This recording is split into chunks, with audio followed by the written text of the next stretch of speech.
Hello friends, एडुनामा में आपका स्वागत है। आज के इस वीडियो में हम बिहार दरोगा मुख्य परीक्षा 2024 एडिटोरिया के द्वारा प्रकाशित पुस्तक है और इसका हम डिस्कशन करेंगे सेट वाइज। और आपको पहले क्लियर कर दें कि ये 1275 जो दरोगा मेंस होने वाला है और 64 पोस्ट दरोगा मेंस जो आने वाला रहेगा उसका भी साथ साथ तैयारी की जाएगी इसमें। और इसमें हम 80 क्वेश्चंस जीएस के डिस्कस करेंगे। उसके साथ साथ इसका एक्सप्लानेशन जो अंतिम एक्सप्लानेशन दिया गया है उसको हम सारे कंप्लीट रूप से देखेंगे और जहाँ पे एक्स्ट्रा इन्फॉर्मेशन की बात रहेगी तो उसको भी हम प्रोवाइड करेंगे। तो आइए हम शुरुआत करते हैं। पहला क्वेश्चन सेट नंबर 1 का पहला क्वेश्चन है कि निम्न में से कौन कांग्रेसी अध्यक्ष थे जिन्होंने क्रिप्स मिशन व लॉर्ड बेवल दोनों से वार्ताएं की थी। तो इसका आंसर हो जाएगा अबुल कलाम आज़ाद हो जाएगा। पहला का आंसर ये हो जाएगा, अबुल कलाम आज़ाद हो जाएगा। आपको बता दें अबुल कलाम आज़ाद के बारे में एक्स्ट्रा इन्फॉर्मेशन कि अबुल कलाम आज़ाद ये 1940 में जो रामगढ़ का अधिवेशन हुआ था कांग्रेस का, उसमें इसके अध्यक्ष थे और 1945 तक सबसे ज़्यादा दिन तक कांग्रेस का अध्यक्ष रहने वाले अबुल कलाम आज़ाद हैं। और सबसे युवा सबसे कम उम्र में अबुल कलाम आज़ाद कांग्रेस के प्रेसिडेंट बने थे। और इनका एक फेमस बुक है अल हिलाल जो अबुल कलाम आज़ाद लिखे थे। और अबुल कलाम आज़ाद है जो भारत के प्रथम शिक्षा मंत्री थे जिनकी जयंती पे 11 नवंबर को राष्ट्रीय शिक्षा दिवस मनाया जाता है। राष्ट्रीय शिक्षा दिवस 11 नवंबर को मनाया जाता है, जबकि 5 सितंबर को अब जो राधा कृष्णन की जयंती पे 5 सितंबर को शिक्षक दिवस मनाया जाता है और 11 नवंबर को अबुल कलाम आज़ाद की जयंती पे राष्ट्रीय शिक्षा दिवस मनाया जाता है। ठीक है, इसको याद रखेगा। और 5 अक्टूबर को विश्व शिक्षक दिवस मनाया जाता है। याद रखें, 5 अक्टूबर को विश्व शिक्षक दिवस मनाया जाता है। आगे देखते हैं कि अनुशीलन समिति क्या थी। तो एक क्रांतिकारी संगठन थी ये अनुशीलन समिति। आगे इसका हम एक्सप्लेनेशन कंप्लीट रूप से देखेंगे जो एडिटोरिया के द्वारा प्रकाशित की गई है इस बुक में। ठीक है, आगे बढ़ते हैं।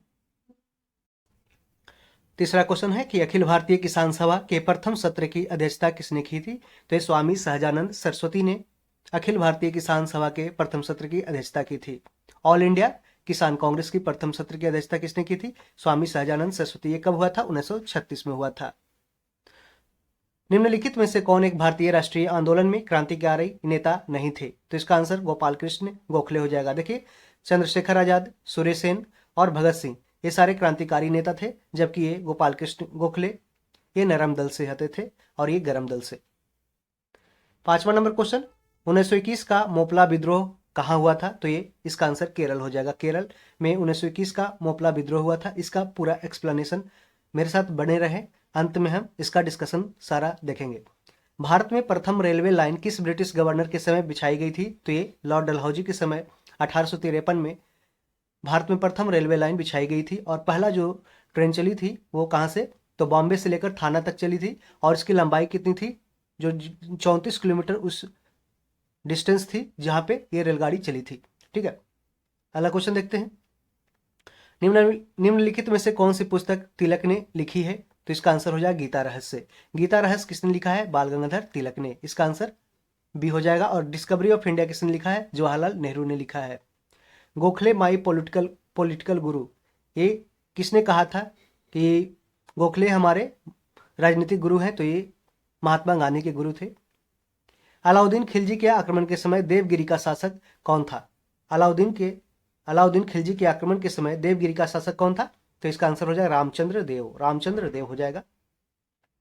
9 नंबर क्वेश्चन देखते हैं। हल्दी घाटी के युद्ध में महाराणा प्रताप की सेना के सेनापति कौन थे? तो इसका आंसर हो जाएगा हाकिम खान।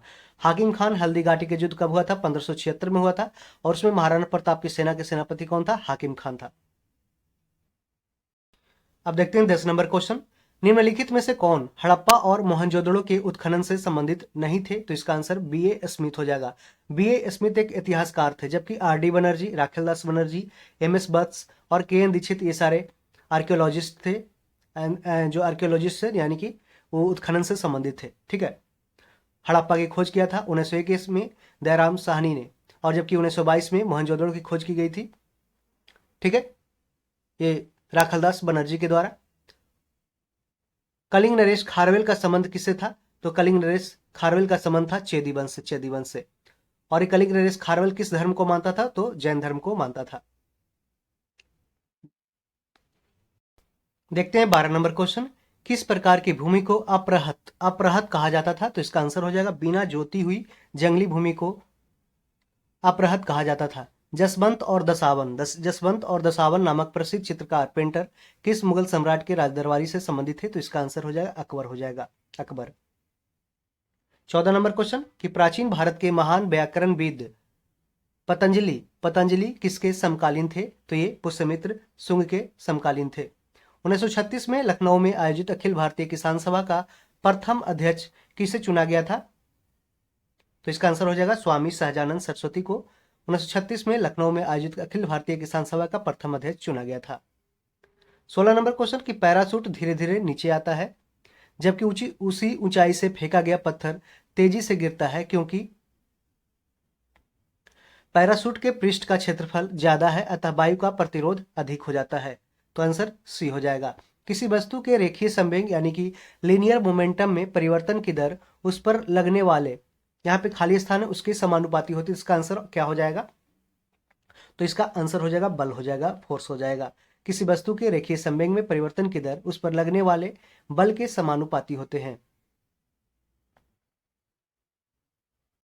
अब इस वीडियो में हम पूरे 80 क्वेश्चन का जीएस का कंप्लीट कर रहे हैं और हर एक सेट वाइज का, उसके बाद एक 5 सेट हो जाएगा। उसके बाद हम पांचों सेटों का जो 20 गुना 5 बराबर 100 क्वेश्चन का मैथ बनेगा, उसका हम मैथ का डिस्कशन कर देंगे आपको एक वीडियो बना करके। तो आप मेरे साथ कंप्लीट रूप से बने रहें। अल्फा बीटा तथा गामा की वेधन शक्तियां यानी कि पेनेट्रेटिंग पावर अपने अवरोही क्रम यानी कि घटते क्रम में किस क्रम में होती है? तो इसका आंसर हो जाएगा gamma beta alpha, gamma beta alpha इसका आंसर हो जाएगा। टेफ्लॉन निम्नलिखित में से किस फलक का बहुलक है?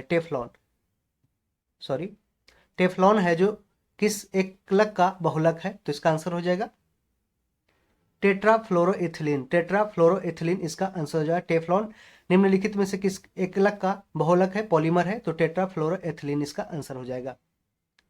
20 नंबर क्वेश्चन देखते हैं कि वनस्पति तेल से वनस्पति घी बनाने में प्रयुक्त होने वाली कौन सी गैस है?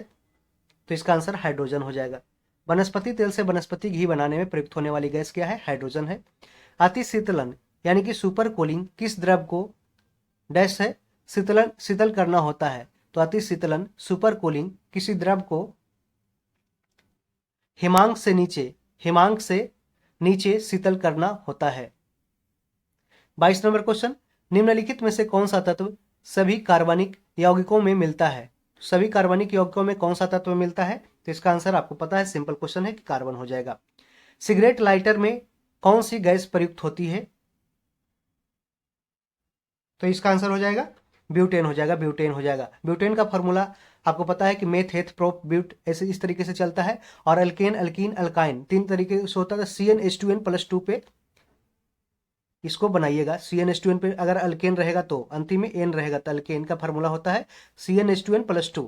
ठीक है, तो इसमें मेथ एथ जैसे meth eth prop but pent penta hexa hepta इस तरीके से याद रखता था। मैंने 1 मेथ का 1 होता है, एथ का 2 होता है, प्रोप का 3 होता है, ब्यूटेन का 4 होता है, पेंट का 5 होता है, हेक्स का 6 और हेप्टा का 7 हो जाता है। तो इस तरीके से ब्यूटेन में यहाँ पे फॉर्मूला में आप पुट कर सकते हैं। ब्यूटेन का कितना है? 4 है। तो C4H 2 × 4+2 मतलब C4H10 इसका ब्यूटेन का हो जाएगा। इस तरीके से फार्मूला बैठा सकते हैं। और अल्कीन का क्या होता है? अल्कीन का होता है CnH2n होता है अल्कीन का। ठीक है, और अल्काइन का क्या होता है? CnH2n-2 होता है, CnH2n-2 होता है। ठीक है, इसको ध्यान रखें। सौर विकिरण सोलर रेडिएशन निम्न में से किस परास में दिखता है? सोलर रेडिएशन होता है वो किस रेंज में दिखता है? तो इसका आंसर होगा 400 से 700 एनएम हो जाएगा, 400 से 700 एनएम हो जाएगा। सोडा वाटर की बोतल खोलने पर निकलने वाली गैस कौन सी है? तो ये आपको पता है, ये कार्बन डाइऑक्साइड इसका आंसर हो जाएगा, CO2 हो जाएगा। कार के बैटरी में प्रयोग होने वाला अम्ल कौन सा है? कार की बैटरी में प्रयोग होने वाला अम्ल कौन सा है? तो इसका आंसर हो जाएगा सल्फ्यूरिक एसिड यानी कि H2SO4 हो जाएगा। सिरके का रासायनिक नाम क्या है? सिरके का रासायनिक नाम है एसिटिक एसिड है, एसिटिक एसिड। ठीक है, पूछा गया क्वेश्चन है कि 28 नंबर, एक ठोस के सीधे गैस में परिवर्तन को क्या कहते हैं? तो इसको क्या कहते हैं? ऊर्ध्वपातन कहते हैं, यानी कि सब्लिमेशन। जो सॉलिड है वो डायरेक्ट है जो गैस में बदल जाएगा बिना लिक्विड में चेंज किए, तो उसे सब्लिमेशन कहते हैं। और यदि कोई गैस है वो डायरेक्ट ठोस में बदलेगा, मानी उल्टा हो जाएगा, तो उसको डिपोजिशन कहते हैं, डिपोजिशन। ठीक है, निक्षेपण टाइप का इसको हिंदी में बोलते हैं। निम्नलिखित का मिलान करना है। और ये दरोगा अभी जो 64 पोस्ट है उसके जो ये क्वेश्चन है ये पूछा गया था अभी 64 पोस्ट दरोगा पीटी में, डायरेक्ट क्वेश्चन था। 29 नंबर क्वेश्चन मिलान करना है, तो इसका आंसर हो जाएगा सल्फेट। सल्फेट का क्या हो जाएगा? सल्फेट, सल्फेट का हो जाएगा फंगस नाशी, फंगस नाशी हो जाएगा।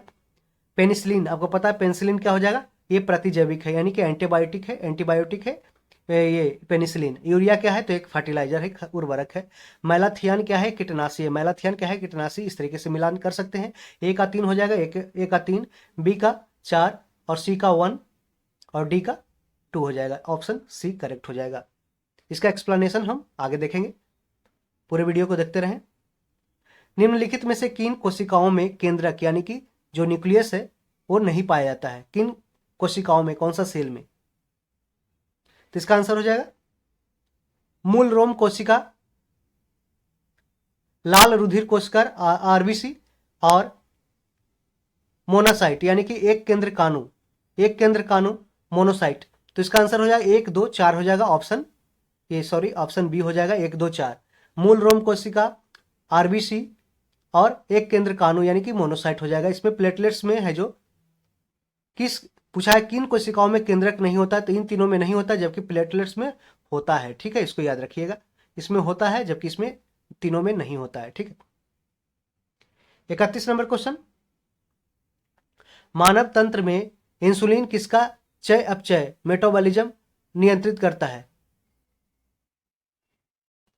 तो 31 का आंसर क्या हो जाएगा? मानव तंत्र में इंसुलिन किसका चय अपचय यानी कि मेटाबॉलिज्म नियंत्रित करता है? तो इसका आंसर कार्बोहाइड्रेट हो जाएगा, कार्बोहाइड्रेट।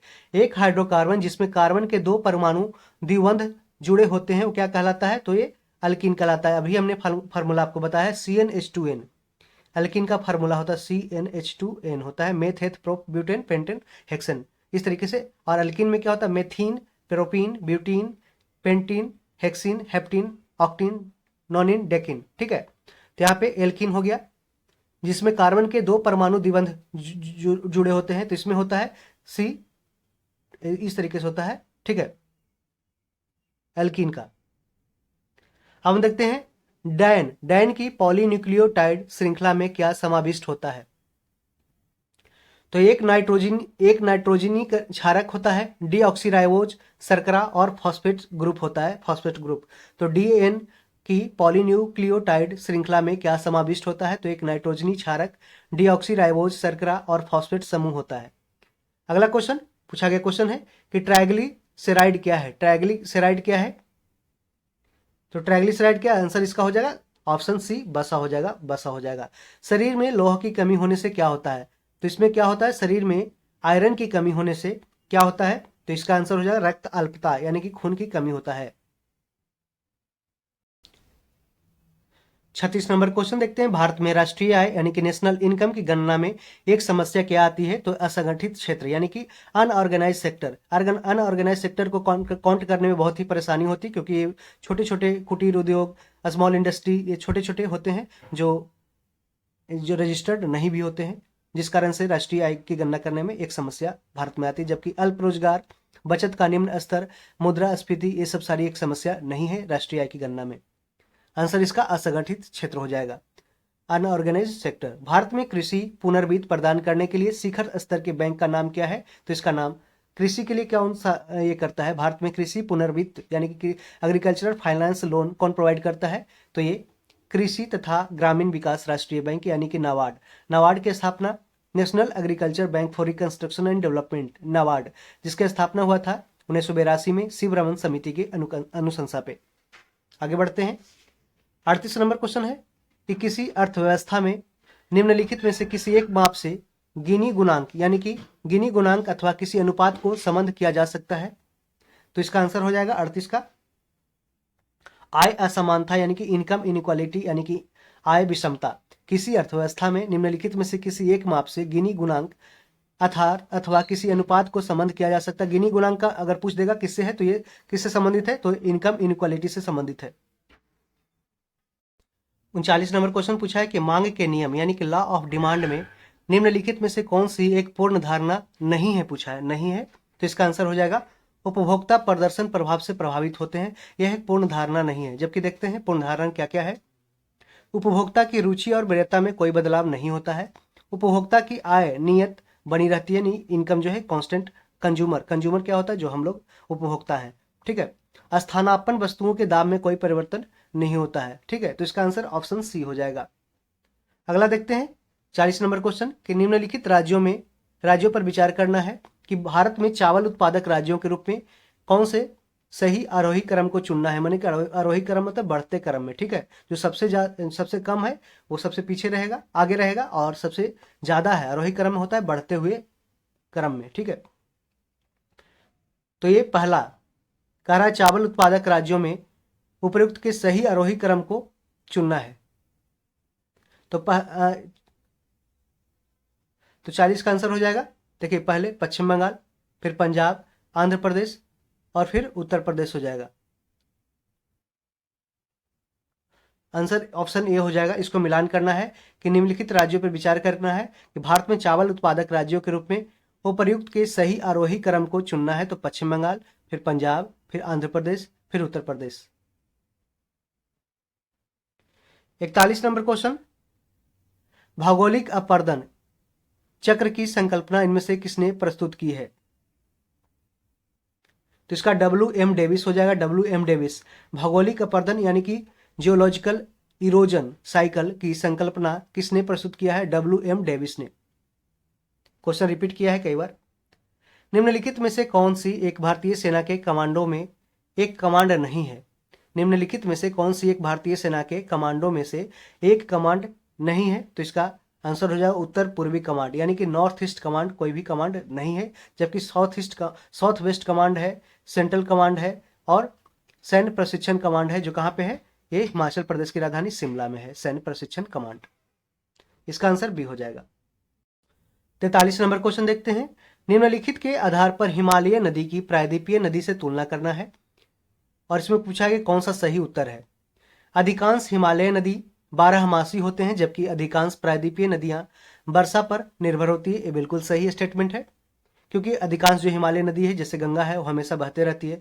जबकि आप कावेरी, उधर की जो साउथ की नदियां हैं कावेरी या और भी है, कावेरी है और छोटे छोटे रीजनल नदियां हैं, वो सब है जो सूख जाते हैं जब बारिश होती है, तो फिर उसमें पानी आ जाती है और वो बहने लगती है।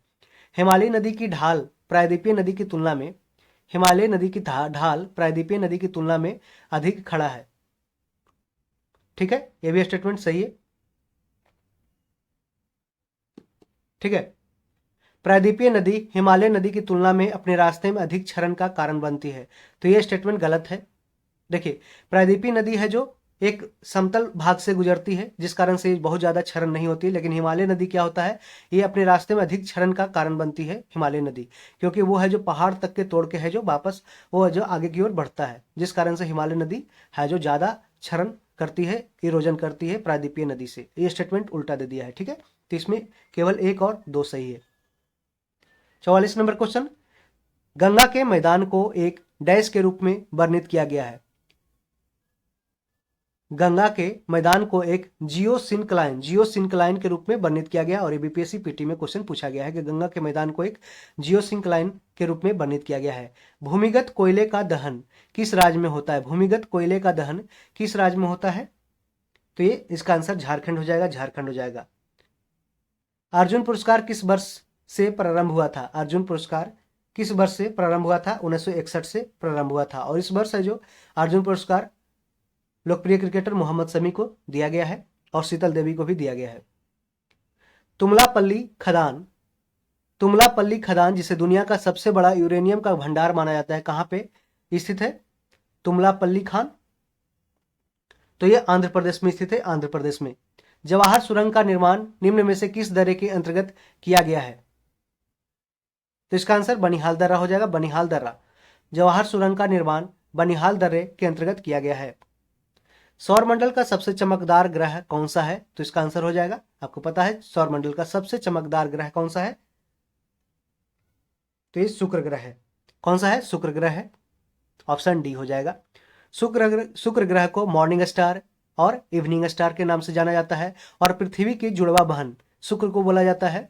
और शुक्र के बारे में जानते हैं कि शुक्र है जो, और वेनस एंड यूरेनस, या शुक्र और यूरेनस दोनों है जो क्लॉकवाइज करता है, यानी कि पूरब से पश्चिम की, यानी कि जो क्लॉकवाइज घड़ी कैसे चलता है, ऐसे घड़ी है, ठीक है, तो ये चलता है 12 से 1 2 3 4 ऐसे इस तरीके से क्लॉकवाइज चलता है। तो इस तरीके से क्लॉकवाइज डायरेक्शन में यूरेनस और शुक्र है जो मूवमेंट करता है। जबकि और भी जो अन्य ग्रह है, टोटल 8 ग्रह है, प्लूटो को है जो 2006 में बाहर कर दिया गया प्राग सम्मेलन में। प्राग सम्मेलन हुआ था 2006 में, जिसमें इंटरनेशनल एस्ट्रोनॉमिकल यूनियन की मीटिंग में 2006 में प्राग सम्मेलन में है जो प्लूटो को, यम ग्रह को है जो बाहर का रास्ता दिखा दिया ग्रह से, उसको हटा दिया गया। अभी वर्तमान में टोटल 8 ग्रह है, जिसमें से शुक्र ग्रह और यूरेनस ग्रह है जो क्लॉकवाइज डायरेक्शन में मूवमेंट करता है। जबकि अन्य ग्रह है जो, अन्य 6 ग्रह है, जैसे पृथ्वी हो गया, आप जानते हैं पृथ्वी है जो पश्चिम से पूरब, यानी कि ये उल्टा घूमता है।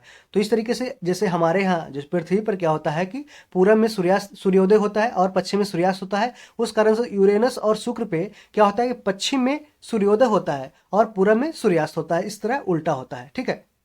और पृथ्वी को नीला ग्रह कहा जाता है, ठीक है। और नेपच्यून यानी कि वरुण को क्या कहा जाता है?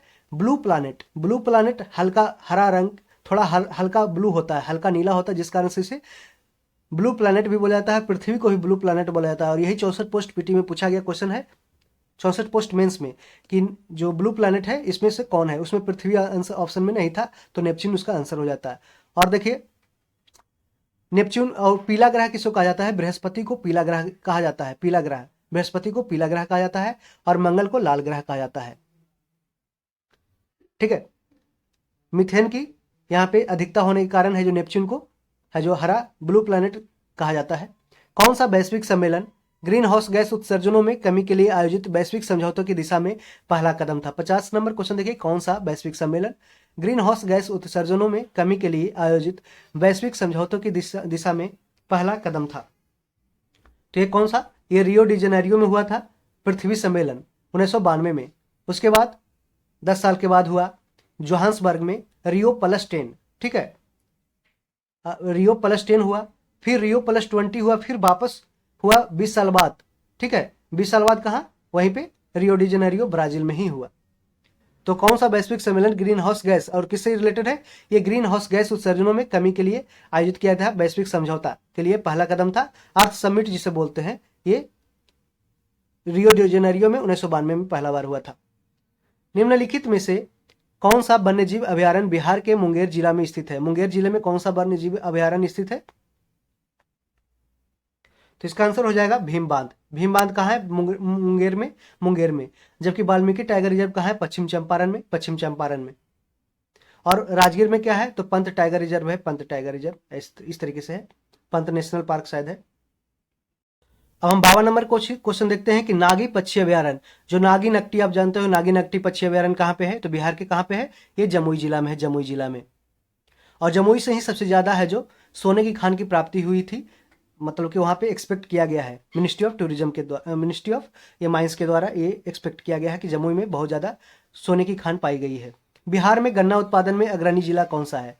बिहार में गन्ना उत्पादन में अग्रणी जिला है कौन? पश्चिम चंपारण है, पश्चिम चंपारण। टोटल 11 जो चीनी का मिल है पूरे बिहार में, 11 चीनी मिल है, जिसमें एक बंद है और बाकी जो भी 10 है, 10 के आसपास सारे पश्चिम चंपारण, पूर्वी चंपारण में ही लोकेटेड है। 54 नंबर क्वेश्चन देखते हैं कि दक्षिणी पूर्व एशिया यानी कि साउथ ईस्ट एशिया में दक्षिण से उत्तर की ओर बढ़ने पे, कहाँ पे? दक्षिण से उत्तर की ओर बढ़ने पे, यानी कि जैसे जो अंडमान निकोबार है उस साइड से है जो अरुणाचल की तरफ बढ़ने से निम्नलिखित शहरों के विद्यमान होने का सही क्रम क्या है? तो इसका है आंसर, पहले जकार्ता आएगा, फिर सिंगापुर, फिर बैंकॉक, फिर हनोई।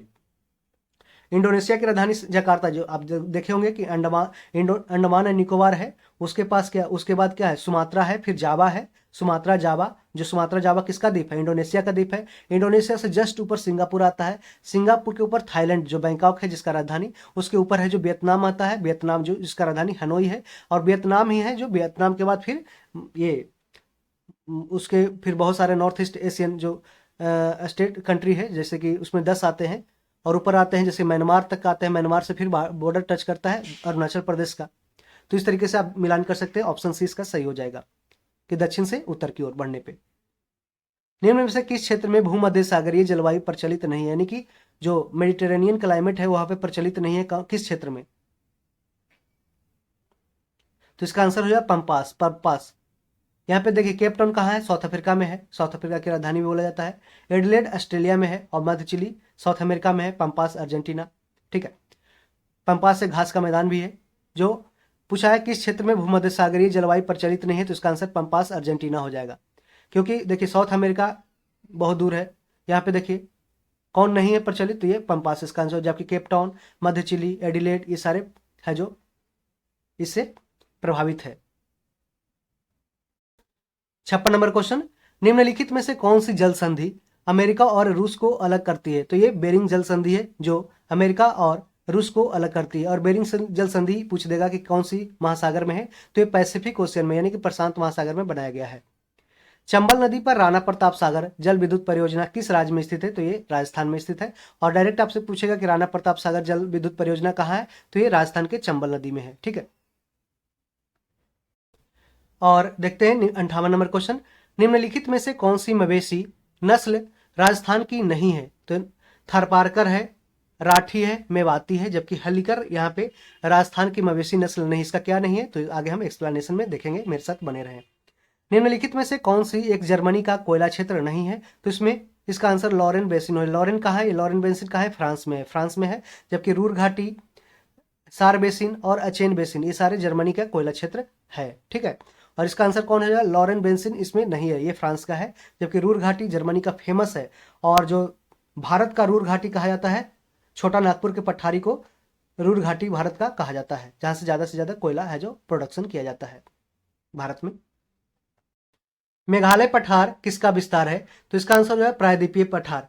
यहाँ पे आप देखे होंगे प्रायद्वीपीय पठार यानी कि पेनिनसुलर प्लेच्यू। पेनिनसुलर प्लेच्यू जो ये क्या बोलते हैं, जो दक्कन का पठार इस तरीके से पूरा है ना, जो सेंट्रल इंडिया, मध्य प्रदेश, तेलंगाना, छत्तीसगढ़, झारखंड, ये सब सारे हैं जो प्रायद्वीपीय पठार में आते हैं।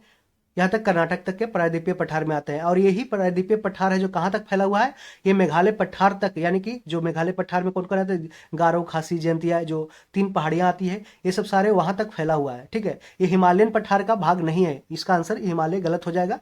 मेघालय पठार है जो प्रायद्वीपीय पठार के यानी पेनिनसुलर प्लेच्यू का भाग है।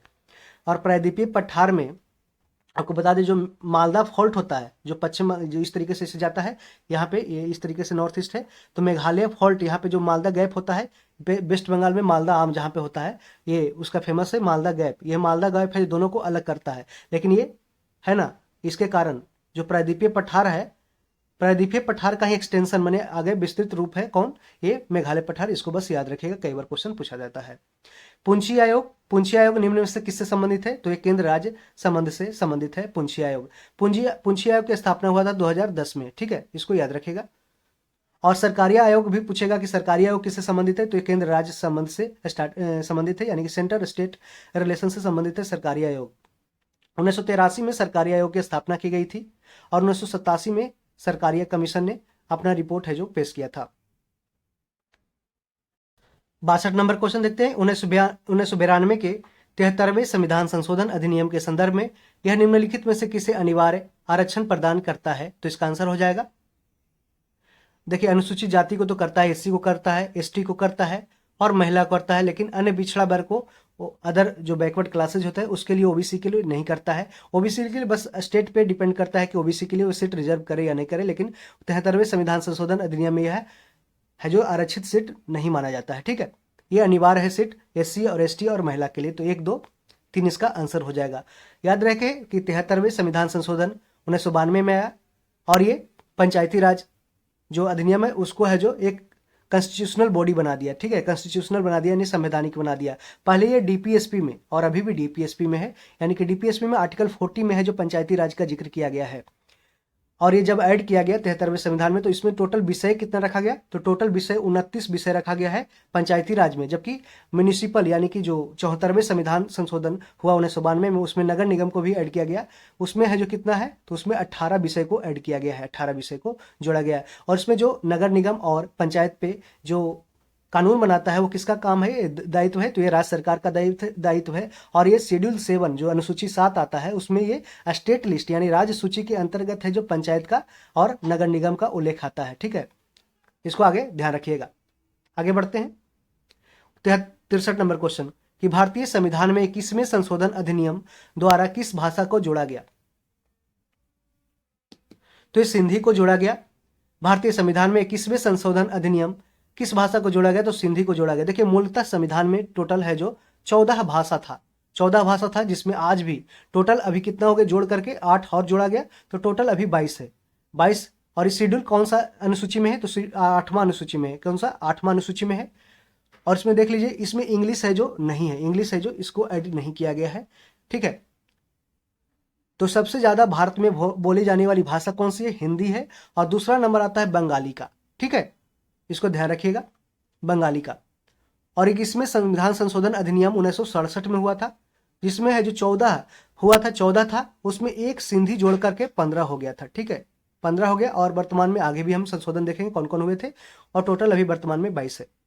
संविधान का 103वां संशोधन नियम किससे संबंधित है, तो इसका जानते हैं कि 103rd अमेंडमेंट हुआ था आर्थिक रूप से कमजोर वर्ग के लिए आरक्षण यानी कि ईडब्ल्यूएस इकोनॉमिक वीकर सेक्शन के लिए 103वां संशोधन हुआ था, जिसमें 14(6) आर्टिकल 14(6) और 15(6) है जो जोड़ा गया था।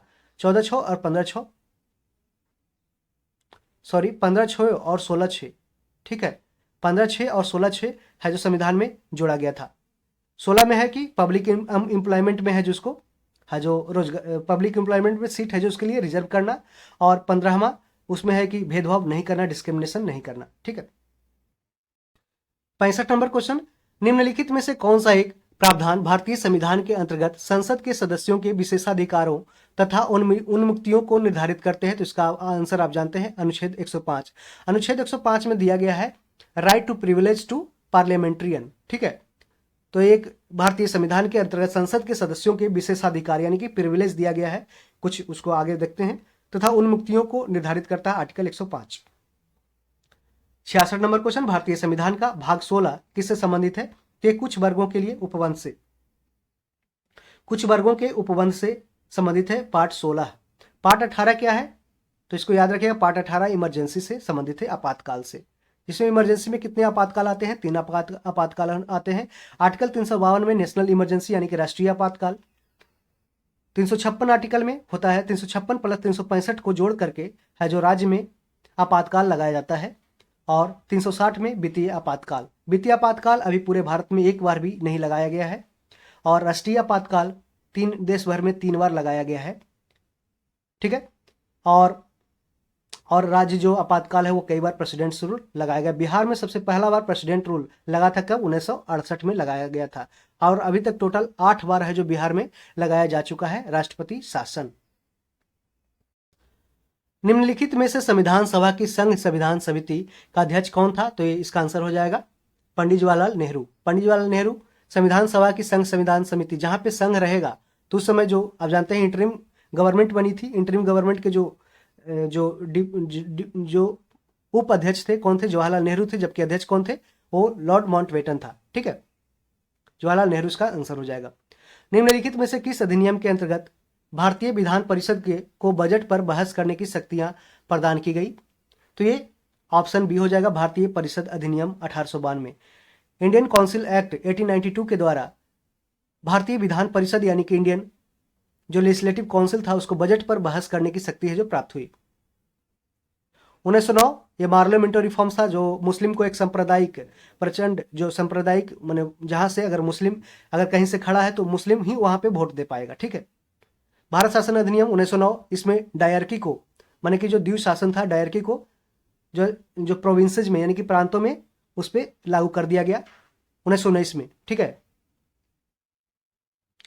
भारतीय संविधान में यहाँ पे मॉन्टेगू चेम्सफोर्ड रिफॉर्म्स हुआ था। भारतीय संविधान में किस प्रकार की शासन प्रणाली की व्यवस्था की गई है? भारतीय संविधान में किस प्रकार की शासन प्रणाली की व्यवस्था की गई है? तो इसमें संसदात्मक किया गया है, यानी कि पार्लियामेंट्री फॉर्म ऑफ गवर्नमेंट। इसमें क्या होता है कि लोकसभा राज्यसभा होते हैं, और लोकसभा राज्यसभा जो मेजोरिटी जो गवर्नमेंट होती है वहां से लीडर ऑफ मेजोरिटी होता है उसको है जो प्राइम मिनिस्टर बनाया जाता है। लेकिन प्रेसिडेंशियल फॉर्म ऑफ गवर्नमेंट में क्या होता है, वहां पे जो जो यहाँ पे मुख्यमंत्री जो प्रधानमंत्री होते हैं जो मुख्य होते हैं, और वहां पे राष्ट्रपति। प्रेसिडेंशियल फॉर्म ऑफ गवर्नमेंट में क्या होता है, उसमें राष्ट्रपति है जो मुख्य होते हैं। 70 नंबर क्वेश्चन देखते हैं, निम्नलिखित में से कौन सा संवैधानिक प्रावधान कॉन्स्टिट्यूशनल प्रोविजन भारतीय संविधान द्वारा ब्रिटिश संविधान से लिया गया था? कौन सा संवैधानिक प्रावधान भारतीय संविधान द्वारा ब्रिटिश संविधान से लिया गया था? तो यह संसदीय विशेषाधिकार यानी कि पार्लियामेंट्री प्रिविलेज है जो भारतीय संविधान में ऐड किया गया ब्रिटिश संविधान से। आगे देखते हैं, नवंबर 2023 में संपन्न 5 राज्यों की विधानसभाओं के चुनावों के आधार पर बने मुख्यमंत्रियों के संदर्भ में सही उम्र पर विचार करना है। राजस्थान के कौन है? भजनलाल शर्मा बने हैं, ठीक है। मध्य प्रदेश के मोहन यादव, तेलंगाना के श्री रेवंत रेड्डी, तो इसमें से सभी है जो सही है। और एक और बने थे, उसको देख लेते हैं। जादू होमा, इस तरह के नाम है, जो मिजोरम के बने थे मुख्यमंत्री अभी वर्तमान में। और एक राजस्थान हो गया, मध्य प्रदेश हो गया, तेलंगाना हो गया, और छत्तीसगढ़ के धीरेन्द्र साई करके नाम है, उसको याद रखिएगा। थोड़ा सा हम मिस्टेक कर पा रहे हैं यदि, तो उसके लिए माफ़ी चाहते हैं। थोड़ा अगले वीडियो में हम अच्छी तरीके से आपको है जो वीडियो उपलब्ध कराएंगे। बिहार सरकार की जातिगत आधारित गणना की रिपोर्ट के अनुसार राज्य की कुल आबादी लगभग कितनी हो गई है? तो इसका आंसर हो जाएगा 13,07,25,310 हो गया है। 13,07,25,310। इंदिरा गांधी शांति और सबसे पहले जो जातिगत आधारित गणना किया था पूरे राज्य में, पूरे देश में, तो ये बिहार है जो पहला था, और दूसरा आंध्र प्रदेश। इंदिरा गांधी शांति निःशस्त्रीकरण पुरस्कार 2023 किसे प्रदान किया गया है? इंदिरा गांधी शांति निःशस्त्रीकरण पुरस्कार 2023 किसे प्रदान किया गया? तो इसका आंसर हो जाएगा डेनियल बरेनबोइम और अलू अबू अखाद को। तो इसका आंसर ए और बी दोनों हो जाएगा, ऑप्शन डी हो जाएगा, ठीक है। अली अबू अखाद और डेनियल बरेनबोइम को इंदिरा गांधी शांति निःशस्त्रीय पुरस्कार 2023 संयुक्त रूप से दिया गया। 74 नंबर क्वेश्चन, हिंदी भाषा के लिए साहित्य अकादमी पुरस्कार 2023 किसे प्रदान किया गया? हिंदी भाषा के लिए साहित्य अकादमी पुरस्कार 2023 किसे प्रदान किया गया? तो संजीव को प्रदान किया गया, संजीव को। वर्ष 2023 के शांति के क्षेत्र में नोबेल पुरस्कार किसे प्रदान किया गया था? आंसर हो जाएगा नरगिस मोहम्मदी, ईरान की है। वर्ष 2023 के शांति के क्षेत्र में नोबेल पुरस्कार इसे प्रदान किया गया, किसको? नरगिस मोहम्मदी को, ईरान के हैं। 76 number question, welcome to paradise यानी कि स्वर्ग में आपका स्वागत है, पुस्तक के लेखक कौन है? तो इसका आंसर ट्विंकल खन्ना हो जाएगा। ट्विंकल खन्ना जो अक्षय कुमार की वाइफ है, ट्विंकल खन्ना। नवंबर दिसंबर 2023 में संपन्न अंतर्राष्ट्रीय शिखर सम्मेलन COP28 निम्नलिखित में से किससे संबंधित है? तो ये जलवायु परिवर्तन पर अंकुश लगाया गया। ये COP28 कॉन्फ्रेंस ऑफ पार्टी 28 है, ठीक है। और ये कहाँ पे हुआ था? दुबई में हुआ, जहां पे प्रधानमंत्री नरेंद्र मोदी है जो भाग लिए। यूनेस्को द्वारा निम्नलिखित में से किसे मानवता की अदृश्य सांस्कृतिक विरासत घोषित किया गया है? तो गरबा नृत्य को, गरबा डांस को। और गरबा नृत्य किसका, कहाँ का है, किस राज्य का है? तो ये गुजरात का है, गुजरात का है। यूनेस्को का हेडक्वार्टर कहाँ पे, याद रखेगा? यूनेस्को का हेडक्वार्टर है पेरिस में, 79 नंबर क्वेश्चन, भारत की विकास यात्रा के लिए 5D की अवधारणा किसके द्वारा प्रस्तुत की गई? भारत की विकास यात्रा के लिए 5D की अवधारणा किसके द्वारा प्रस्तुत की गई? तो इसका आंसर भारत की राष्ट्रपति द्रौपदी मुर्मू हो जाएगी। आईसीसी वर्ल्ड कप 2023 निम्नलिखित में से किस देश की टीम ने जीता है? तो इसको ऑस्ट्रेलिया ने जीता है। जो आईसीसी वर्ल्ड कप 2023 कहाँ पे आयोजित की गई? तो ये भारत में हुआ, और भारत को ऑस्ट्रेलिया ने हरा दिया 6 विकेट से, ठीक है। और जीत इस बार 6ठा बार है जो आईसीसी वर्ल्ड कप वनडे 2023 है जो 6ठा बार जीता है। तो इस तरीके से हमने टोटल 1 से लेकर के 80 क्वेश्चन जीएस के हैं, उसको हमने डिस्कस कर लिया है। आगे क्वेश्चन मैथ क्या आता है, तो इसको हम एक सेपरेट वीडियो बना करके है जो मैथ का डिस्कशन करेंगे। और अभी हम जो 80 क्वेश्चन किए हैं उसका हम एक्सप्लेनेशन है जो दिया गया वीडियो में, उसको हम कंप्लीट करेंगे। आगे बढ़ते हैं एक्सप्लेनेशन की ओर। दोस्तों हम उम्मीद करेंगे कि आपको हम अच्छे से इन्फॉर्मेशन प्रोवाइड करें और ज़्यादा से ज़्यादा आप अच्छा करें एग्ज़ाम में। जो 25 फरवरी को एग्ज़ाम होना है, ये वीडियो आपको क्विक रिवीजन के लिए काफ़ी मददगार साबित होगी। अंत में आप रिवीजन कर सकते हैं। बहुत सारे यूट्यूब चैनल आपको क्या बस जीएस का क्वेश्चन करा देते हैं और अपना व्यू बढ़ाते हैं। उस तरीके से हम नहीं करेंगे, आपको कंप्लीट रूप से है जो एक्सप्लेनेशन प्रोवाइड करने जा रहे हैं। चैनल पे मेरे आए हैं तो सब्सक्राइब कर लें ताकि हम अगले वीडियो का नोटिफिकेशन आपके पास जल्द पहुंचा पाए। पहला जो क्वेश्चन था अबुल कलाम आज़ाद के बारे में, आपने देखा होगा। क्रिप्स मिशन कब आया था भारत में? 1942 में आया था। इस समय भारतीय राष्ट्रीय कांग्रेस के अध्यक्ष थे अबुल कलाम आज़ाद। वर्ष 1945 में लॉर्ड बेबल भी भारत की यात्रा पर आए थे। कब? 1945 में लॉर्ड बेबल। अतः क्रिप्स मिशन तथा लॉर्ड बेबल दोनों से वार्ता करने वाले व्यक्ति कौन थे? अबुल कलाम आजाद थे। ये वर्ष 1940 से 46 तक कांग्रेस के अध्यक्ष रहे थे और 1940 में ये रामगढ़ कांग्रेस के अध्यक्ष रहे थे, जो वर्तमान में भी झारखंड में रामगढ़ है। एक क्रांतिकारी संगठन पूछा था, अनुशीलन समिति क्या थी? तो एक अनुशीलन समिति एक क्रांतिकारी संगठन थी, रेवोल्यूशनरी ऑर्गेनाइजेशन था। औपनिवेशिक काल में यानी कि कॉलोनियल पीरियड में भारत के स्वतंत्रता संग्राम के दौरान बंगाल में बनाई गई अंग्रेज विरोधी गुप्त क्रांतिकारी संस्था थी। इसकी स्थापना 1907 में बरिंदर कुमार घोष एवं भूपेंद्र दत्त ने मिलकर किया था। इस समिति का उद्देश्य था कि बंकिम चंद्र चटर्जी के बताए गए मार्ग का अनुशीलन करना था, इसलिए इसका नाम रखा गया अनुशीलन समिति। तीसरे नंबर क्वेश्चन, स्वामी सहजानंद अखिल भारतीय किसान सभा की स्थापना हुआ था 1936 में, जिसके प्रथम अध्यक्ष थे स्वामी सहजानंद सरस्वती और सचिव कौन थे? एनजी रंगा थे। एनजी रंगा। इस सभा की स्थापना का उद्देश्य था किसानों की समस्या को सुनना और उसके समाधान करना। सहजानंद सरस्वती का जन्म हुआ था 1889 में, जबकि मृत्यु हुआ था 1950 में। इन्हें भारत में किसान आंदोलन का जनक कहा जाता है। गोपाल कृष्ण गोखले के बारे में जानते हैं। गोपाल कृष्ण गोखले महाराष्ट्र के सुकरात कहे जाने वाले महादेव गोविंद रानाडे के शिष्य थे। कांग्रेस के 1905 बनारस अधिवेशन गोखले की ही अध्यक्षता में हुआ था।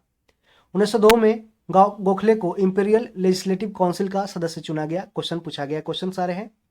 1905 में गोखले ने भारत सेवक समाज यानी कि सर्वेंट्स ऑफ इंडिया सोसाइटी की स्थापना की ताकि नवजवानों को सोसाइटी जीवन के लिए प्रशिक्षित किया जा सके। कई बार एग्जाम में पूछा गया क्वेश्चन, हजारों बार है कि भारत सेवक समाज की स्थापना किसने किया? गोपाल कृष्ण गोखले ने किया 1905 में। और ध्यान रहे कि गोपाल कृष्ण गोखले किसके गुरु थे? तो ये महात्मा गांधी जी के गुरु थे। और इनके गुरु कौन थे? महादेव गोविंद रानाडे। देखते हैं मोपला विद्रोह 1921 में कहा हुआ था? तो केरल में हुआ था। केरल में मोपला मुसलमानों के द्वारा हिंदू जमींदारों के विरुद्ध किया गया था। इस विद्रोह में अंग्रेजों द्वारा हिंदुओं और मुसलमानों के बीच दंगा कराने का प्रयास किया गया था। मोपला नामक उपन्यास की रचना है जो बीडी सावरकर द्वारा की गई थी। मोपला नामक उपन्यास याद रखें, बीडी सावरकर। लॉर्ड डलहौजी के बारे में जानते हैं कि भारत में सर्वप्रथम रेल का परिचालन 16 अप्रैल 1853 को लॉर्ड डलहौजी के शासनकाल में किया गया था। पहली रेल ने लगभग 34 किलोमीटर का सफर तय किया, जो मुंबई से थाने के बीच चलाई गई थी। और जो व्यापगत का सिद्धांत यानी कि डॉक्ट्रिन ऑफ लैप्स भी लॉर्ड डलहौजी के द्वारा ही स्टार्ट किया गया था, जिसमें सबसे पहला राज हड़पा गया था सतारा को, जो सतारा महाराष्ट्र में है। गीता रहस्य पुस्तक के लेखक बाल गंगाधर तिलक हैं। तिलक ने ही गणपति महोत्सव की शुरुआत की थी। 1881 में इन्होंने मराठी भाषा में केसरी नामक पत्रिका का प्रकाशन किया था 1881 में। देखिए, अगर पूछेगा मराठी कौन सी मराठी भाषा में केसरी है जो पत्रिका था, लेकिन वही एक और था, एक मराठी है, मराठी भाषा में केसरी नामक पत्रिका का, और एक शायद मराठा कुछ ऐसे करके था, उसको है जो मराठा भाषा में, ठीक, इंग्लिश भाषा में, सॉरी इंग्लिश भाषा में मराठा जो पत्रिका था उसको इंग्लिश में, और केसरी नामक जो पत्रिका था उसको मराठी में। इसको उल्टा करके याद रखिएगा। तिलक को भारतीय अशांति का जनक भी कहा जाता है। जो बाल गंगाधर तिलक थे उन्हें भारतीय अशांति का जनक, फादर ऑफ इंडियन अनरेस्ट कहा जाता है। तिलक की मृत्यु 1 अगस्त 1920 को बंबई में हुई थी। और जब 1 अगस्त 1920 को मृत्यु हुई तो एक फंड इकट्ठा किया गया था कलेक्ट करने के लिए कुछ फंड, तो उसमें 1 करोड़ रुपया है जो उसमें फंड में कलेक्ट किया गया था। पुस्तक देखते हैं, इंडिया इन ट्रांजिशन। इसके लेखक कौन है? एम एन रॉय है। M N Roy India in transition लिखे हैं। गोखले माई पॉलिटिकल गुरु महात्मा गांधी की पुस्तक है। डिस्कवरी ऑफ इंडिया लिखे हैं जवाहरलाल नेहरू। जवाहरलाल नेहरू की और भी पुस्तक है, जैसे कि ग्लिम्सेज ऑफ वर्ल्ड हिस्ट्री यानी कि विश्व इतिहास की एक झलक। किसने लिखा है? ये जवाहरलाल नेहरू ने लिखा है। और डिस्कवरी ऑफ इंडिया यानी कि भारत की खोज जवाहरलाल नेहरू। रामचंद्र देव 1306 ईस्वी में अलाउद्दीन खिलजी ने मलिक काफूर के नेतृत्व में देवगिरी के विरुद्ध अभियान छेड़ा था। उस समय देवगिरी का शासक था रामचंद्र देव। अलाउद्दीन खिलजी 22 अक्टूबर 1296 को दिल्ली का सुल्तान बना था। इसने घोड़ा दागने और सैनिकों के होलिया बदलने की प्रथा की शुरुआत की थी। हाकिम खान हल्दी घाटी के युद्ध हुआ था 1576 में महाराणा प्रताप तथा अकबर के बीच। इस लड़ाई में महाराणा प्रताप का सेनापति था हकीम खान और अकबर का सेनापति, इसको याद रखिएगा, इसमें मान सिंह था। देखिए सिंह है जो मुस्लिम के तरफ और जो खान है वो हिंदू राजा महाराणा प्रताप के तरफ, इसको उल्टा हो गया था। ठीक है। आर डी बनर्जी यानी कि राखाल दास बनर्जी, के एन दीक्षित और एम एस वत्स तीनों हड़प्पा तथा मोहनजोदड़ो के उत्खनन से संबंधित थे, जबकि बी ए स्मिथ और एक ब्रिटिश इतिहासकार थे। इन्होंने अशोक तथा अकबर जैसे शासकों पर पुस्तकें लिखी थी। इनके द्वारा लिखी गई कुछ महत्वपूर्ण पुस्तकें कौन कौन है? The early history of India, ये काफी इंपॉर्टेंट बुक है, इसको याद रखिए। The early history of India किसने लिखा? बी ए स्मिथ ने। The Oxford history of India, arts of India, ये तीनों पुस्तक है जो बी ए स्मिथ के द्वारा लिखा गया है। आगे बढ़ते हैं। चेदी वंश, कलिंग नरेश खारवेल का संबंध चेदी वंश से है। खारवेल भारतीय इतिहास के महानतम सम्राटों में से एक था। ओडिशा में स्थित उदयगिरी पहाड़ी के पास हाथी गुफा अभिलेख से खारवेल से संबंधित जानकारी प्राप्त होती है। खारवेल जैन धर्म का अनुयायी था। बिना जोती हुई जंगली भूमि अपराध था। गुप्त काल में आर्थिक उपयोगिता के आधार पर भूमि को 5 भागों में विभाजित किया जाता था। इसी में वैसी भूमि जो जंगली हो तथा बिना जोती हुई हो उसे अपृहत कहा जाता था। गुप्त काल के अन्य भूमि रूप इस प्रकार हैं। क्षेत्र कहा जाता है, कृषि योग्य भूमि को क्षेत्र कहा जाता था। खील कहा जाता था बंजर भूमि को खील कहा जाता था। बस्ती को कहा जाता है रहने योग्य भूमि, बस्ती आप ऐसे भी याद रखते, बस्ती माने बसना, ठीक है। रहने योग्य भूमि को बस्ती कहा जाता था, जबकि सारा कहा जाता था चारागाह को, सारा याद रखेगा। अकबर, जसवंत तथा दसावन मध्यकालीन भारत में 16वीं शताब्दी के एक प्रख्यात मुगल पेंटर था। ये दोनों चित्रकार मुगल शासक अकबर के दरबार में रहते थे। अकबर के दरबार में रहने वाले अन्य चित्रकार ख्वाजा, अब्दुल समद, मीर सैयद अली आदि थे। तो अब्दुल समद को भी याद रखिएगा। अब्दुल समद कई बार पूछा गया कि अब्दुल समद किसके दरबारी ये चित्रकार थे। तो अब्दुल समद, जसवंत, दसावन, मीर सैयद अली, ख्वाजा, ये अकबर के दरबारी चित्रकार थे। महान व्याकरणविद पतंजलि शुंग शासक पुष्यमित्र शुंग के पुरोहित थे। इन्होंने महाभाष्य नामक पुस्तक की रचना की। महाभाष्य पाणिनि के व्याकरण ग्रंथ अष्टाध्यायी पर टिका हुआ है। स्वामी सहजानंद सरस्वती, अखिल भारतीय किसान सभा का गठन 11 अप्रैल 1936 को किया गया। इसके पहले अध्यक्ष एवं सचिव क्रमशः अध्यक्ष थे स्वामी सहजानंद सरस्वती और एनजी रंगा सचिव बने गए थे। अखिल भारतीय किसान सभा ने अगस्त 1936 में एक किसान घोषणा पत्र जारी किया, जिसमें उन्होंने जमींदारी प्रथा के उन्मूलन और ग्रामीण किसानों के ऋणों को समाप्त करने की मांग की थी। पैराशूट के पृष्ठ का क्षेत्रफल ज्यादा है, अतः वायु का प्रतिरोध अधिक है। पैराशूट के पृष्ठ का क्षेत्रफल अधिक होने के कारण उस पर लगने वाला वायु का प्रतिरोध अधिक हो जाता है, अतः पैराशूट धीरे धीरे नीचे आता है, जबकि पत्थर के पृष्ठ का क्षेत्रफल कम होने के कारण वह अधिक तेजी से है जो नीचे गिरता है। बल, इसका आंसर था बल। न्यूटन के गति विषयक द्वितीय नियम के अनुसार किसी वस्तु के रेखीय समय परिवर्तन की दर उस पर आरोपित बल के बराबर होती है। अब जानते हैं F बराबर होता है, देखिए mv/t है यहाँ पे, इस फार्मूला से निकल जाएगा। Force directly proportional m into a, यानी कि मास इंटू एक्सेलरेशन। F बराबर जानते हैं मास इंटू एक्सेलरेशन होता है, m इंटू ए होता है। तो इसका आंसर पूछा था, तो ये मास इंटू एक्सेलरेशन का फॉर्मूला इस तरीके से आप फार्मूला देख सकते हैं, ठीक है। डेल्टा v बटा delta T equal to A हो जाएगा, और ए और into M equal to force देता है, ठीक है। 18 नंबर क्वेश्चन, अल्फा बीटा तथा गामा की भेदन शक्ति यानी कि पेनिट्रेटिंग पावर अपने अवरोही क्रम में बीटा, गामा, बीटा तथा अल्फा होती है। गामा किरणों की भेदन क्षमता अत्यधिक होती है। ध्यान रहे, हमेशा याद रखें, गामा किरण की जो पेनिट्रेटिंग पावर होती है वो सबसे ज्यादा होती है, और आयनाइजेशन पावर, जो आयनाइजेशन एनर्जी होता है, वो न्यूनतम होता है। जिसका माने आयनन क्षमता अधिक होगा तो है जो भेदन क्षमता कम होगा, माने एक दूसरे का उल्टा होगा। अल्फा किरणों की भेदन क्षमता बहुत कम होती है, भेदन क्षमता अल्फा किरणों की बहुत कम होती है, यानी कि इसका जो आयनन पावर है, आयनन क्षमता है वो ज्यादा होगा अल्फा का। जबकि बीटा भी किरणों की भेदन क्षमता अल्फा किरणों से अधिक होती है। बीटा किरणों की भेदन क्षमता अल्फा किरणों से अधिक होती है, इसलिए सजाया गया है। सबसे ज्यादा जो भेदन शक्ति होता है किसका होता है, गामा का, फिर बीटा का, फिर अल्फा का होता है। टेट्राफ्लोरोएथिलीन, पॉलीटेट्राफ्लोरोइथिलीन पीटीईएफई को टेफ्लॉन के नाम से जाना जाता है। पीटीएफई एक ठोस फ्लोरोकार्बन है। यह मानव निर्मित बहुलक है, पॉलीमर है, जिसका प्रयोग बर्तनों पर न चिपकने वाली नॉन स्टिक सतह के रूप में प्रयुक्त होता है। आप देखे होंगे कई सारे ऐसे बर्तन होते हैं जहाँ पे अगर आप जो इलेक्ट्रिक चूल्हा पे बनाया जाता है उस पे खाना, वो है जो क्या होता है, इस तरह के ब्लैक कोटिंग होता है, ब्लैक कोटिंग होता है बर्तन, ठीक है, ब्लैक कोटिंग होता है। और जो आप आसानी से यह जो तेल इसमें ज़्यादा नहीं चिपकता है, ठीक है, टेफ्लॉन का बना होता है। हाइड्रोजनीकरण की प्रक्रिया द्वारा निकेल, यहाँ पे निकेल है जो कैटलिस्ट इसमें काम करता है, उसकी उपस्थिति में वनस्पति तेल से वनस्पति घी बनाया जाता है। देखिए वनस्पति तेल plus hydrogen, vegetable oil plus hydrogen मिलाकर के उसमें निकेल है जो कैटलिस्ट डाला जाता है और ये वनस्पति घी बन जाता है, यानी वेजिटेबल घी बन जाता है।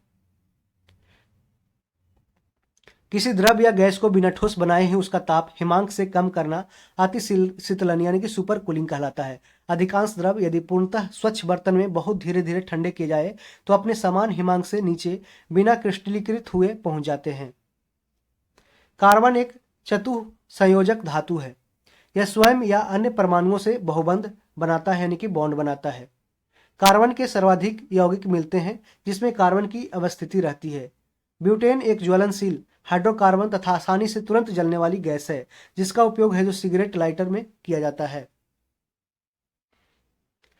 24 नंबर क्वेश्चन, सौर विकिरण यानी सोलर रेडिएशन का जो वेवलेंथ होता है, वेवलेंथ रेंज होता है, प्रास होता है, वो 400 से 700 एनएम होता है।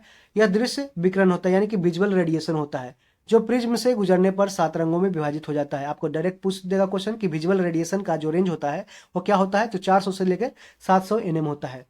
सोडा वाटर, जिसे कार्बोनेटेड वाटर भी कहा जाता है, इसके बोतल खोलने पर कार्बन डाइऑक्साइड यानी कि CO2 गैस जो निकलते हैं, जिसे उच्च दाब पर सोडा बोतल में घोला गया होता है। यह प्रक्रिया पानी में बुलबुलाहट का कारण बनती है। कार की बैटरी में वैद्युत अपघट्य के रूप में सल्फ्यूरिक अम्ल का, इलेक्ट्रिकल डिकम्पोजिशन के रूप में सल्फ्यूरिक एसिड का प्रयोग किया जाता है, जो रासायनिक अभिक्रिया द्वारा विद्युत ऊर्जा उत्पन्न करता है। बैक्टीरिया मुख्यतः 2 प्रकार की होती है। प्राथमिक बैक्टीरिया में अभिक्रिया केवल एक बार होती है, फलतः पुनः प्रयोग में नहीं आते हैं। किसमें, प्राथमिक बैटरी में अभिक्रिया केवल एक बार होता है, जिस कारण से यह पुनः द्वारा है जो इसको यूज में नहीं ला सकते हैं, जैसे शुष्क सेल यानी कि ड्राई सेल। द्वितीयक बैटरी यानी कि सेकेंडरी बैटरी होती है, उसमें यह विद्युत धारा के प्रवाह द्वारा पुनः आवेशित कर बार बार प्रयोग में लाया जाता है, जैसे कि लेड संचायक बैटरी, जिसमें 38% सल्फ्यूरिक एसिड का विलयन विद्युत अपघट्य का कार्य करता है। प्राथमिक बैक्टीरिया का एग्जाम्पल है शुष्क सेल, जो पुनः प्रयोग में नहीं आता है, और द्वितीयक बैक्टीरिया यानी कि सेकेंडरी सेल्स, जो बार बार प्रयोग में आता है, जैसे कि लेड संचायक बैटरी। ठीक है। सिरके का रासायनिक नाम क्या है, तो एसिटिक एसिड है तथा रासायनिक फार्मूला है CH3COOH। इसका IUPAC international union for pure and applied chemistry, IUPAC का फुल फॉर्म क्या होता है, international union for pure and applied chemistry नाम। इसका IUPAC नाम एथेनोइक एसिड है, जिसमें कार्बोजिलिक एसिड समूह होता है। एसिटिक एसिड का उपयोग एसीटोन बनाने में भी होता है। देखिए बेंजोइक एसिड अम्ल है, उसका उपयोग क्या होता है, बेंजोइक एसिड C6H5COOH, इसका खाद्य पदार्थों के संरक्षण में किया जाता है बेंजोइक एसिड। फॉर्मिक अम्ल HCOOH इसका फार्मूला होता है, और फलों के संरक्षण में, रबड़ के स्कंदन में और चमड़ा उद्योग में है जो फॉर्मिक एसिड का उपयोग किया जाता है। सिट्रिक अम्ल यानी कि C6H8O7, यह धातुओं को साफ करने में, कपड़ा उद्योग में, दवा बनाने में सिट्रिक एसिड का प्रयोग किया जाता है। हाइड्रोक्लोरिक एसिड HCl का एक्वा रेजिया बनाने, प्लास्टिक यानी कि PVC बनाने में हाइड्रोक्लोरिक एसिड का प्रयोग किया जाता है। और जो हमारे पेट में जो डाइजेशन होता है वो है जो, उसमें कौन सी एसिड मददगार होती है, तो HCl होती है। और ये 64 पोस्ट PT दरोगा एग्जाम में अभी पूछा गया क्वेश्चन है। उधर्वपातन, ये भी पूछा गया क्वेश्चन है कि सब्लिमेशन एक भौतिक रासायनिक प्रक्रिया है जिसमें कोई पदार्थ अपनी ठोस अवस्था से सीधे गैस में कोई भी पदार्थ अपनी ठोस अवस्था से सीधे गैस में परिवर्तित हो जाता है उसे सब्लिमेशन कहते हैं। इस पूरी प्रक्रिया के दौरान पदार्थ की अवस्था किसी मध्यवर्ती द्रव यानी अवस्था में परिवर्तित नहीं होती है। कपूर का जैसे एग्जाम्पल है, कपूर का ठोस अवस्था से सीधे बाष्प के रूप में उड़ जाना, यह उदरपातन का एग्जाम्पल है। आगे देखते हैं 29 नंबर कि कॉपर सल्फेट क्या है, तो एक फंगस नाशी है, फंगिसाइड है। कॉपर सल्फेट फंगिसाइड है। पेनिसिलिन क्या है, प्रतिजैविक है यानी कि एंटीबायोटिक है। यूरिया क्या है, फर्टिलाइजर है। मैलाथियान क्या है, एक कीटनाशी है, कीटनाशी है। लाल रुधिर कोशिका यानी कि रेड ब्लड सेल्स एवं प्लेटलेट्स में केंद्रक नहीं पाया जाता है। इसको याद रखिएगा हमेशा कि लाल रुधिर कोशिका और प्लेटलेट्स में केंद्रक नहीं पाया जाता है। अगर हमने आपको पहले बोला होगा तो इसका सुधार कर लीजिए, याद कीजिए कि लाल रुधिर कोशिका और प्लेटलेट्स में केंद्रक नहीं पाया जाता है। कई बार पूछा गया क्वेश्चन है। प्लेटलेट्स रुधिर का अवयव होता है जिसका मुख्य कार्य रुधिर का थक्का बनाना होता है, अर्थात रुधिर स्राव को रोकना इसका मुख्य कार्य होता है। रुधिर में उपस्थित लाल रुधिर कोशिकाएं ऑक्सीजन वहन का कार्य करती है, ऑक्सीजन को एक्सपोर्ट करती है, इंपोर्ट करती है, ठीक है, मतलब कि ट्रांसपोर्ट करती है, सॉरी। 31 number carbohydrate. इंसुलिन अग्नाशय के एक भाग लैंगरहेस की दीपिका के बीटा कोशिका द्वारा स्रावित होता है। इसकी खोज बेटिंग तथा बेस्ट ने किया था। यह कोशिका में ग्लूकोज से ग्लाइकोजेन बनने की प्रक्रिया को प्रेरित करता है। चूंकि ग्लूकोज कार्बोहाइड्रेट का एक स्वरूप है, अतः इंसुलिन कार्बोहाइड्रेट के मेटाबॉलिज्म को नियंत्रित करता है। इंसुलिन के अल्प स्तरण से मधुमेह तथा अति स्त्रवन से यानी कि जो बहुत ज़्यादा अगर सेक्रेशन हो जाएगा तो हो जाएगा हाइपोग्लाइसीमिया। अगर बहुत कम इंसुलिन के कम मतलब कि स्रावित नहीं हो रहा है तो इससे मधुमेह हो जाएगा, डायबिटीज हो जाएगा, जिससे जनन क्षमता यानी कि जो प्रोडक्शन पावर है और दृष्टि ज्ञान यानी कि विजुअल पावर है वो कम होने लगता है। एल्कीन हाइड्रोकार्बन कार्बन तथा हाइड्रोजन युक्त यौगिक होते हैं। कार्बन कार्बन एकल अवंध युक्त संतृप्त हाइड्रोकार्बन एल्केन होता है, सी सिंगल बॉन्ड होता है, सी। द्विबंध वाले असंतृप्त हाइड्रोकार्बन एल्कीन ये C होते हैं, एल्कीन। और त्रिबंध वाले असंतृप्त हाइड्रोकार्बन होते हैं अल्काइन, ठीक है, C होता है, ठीक है।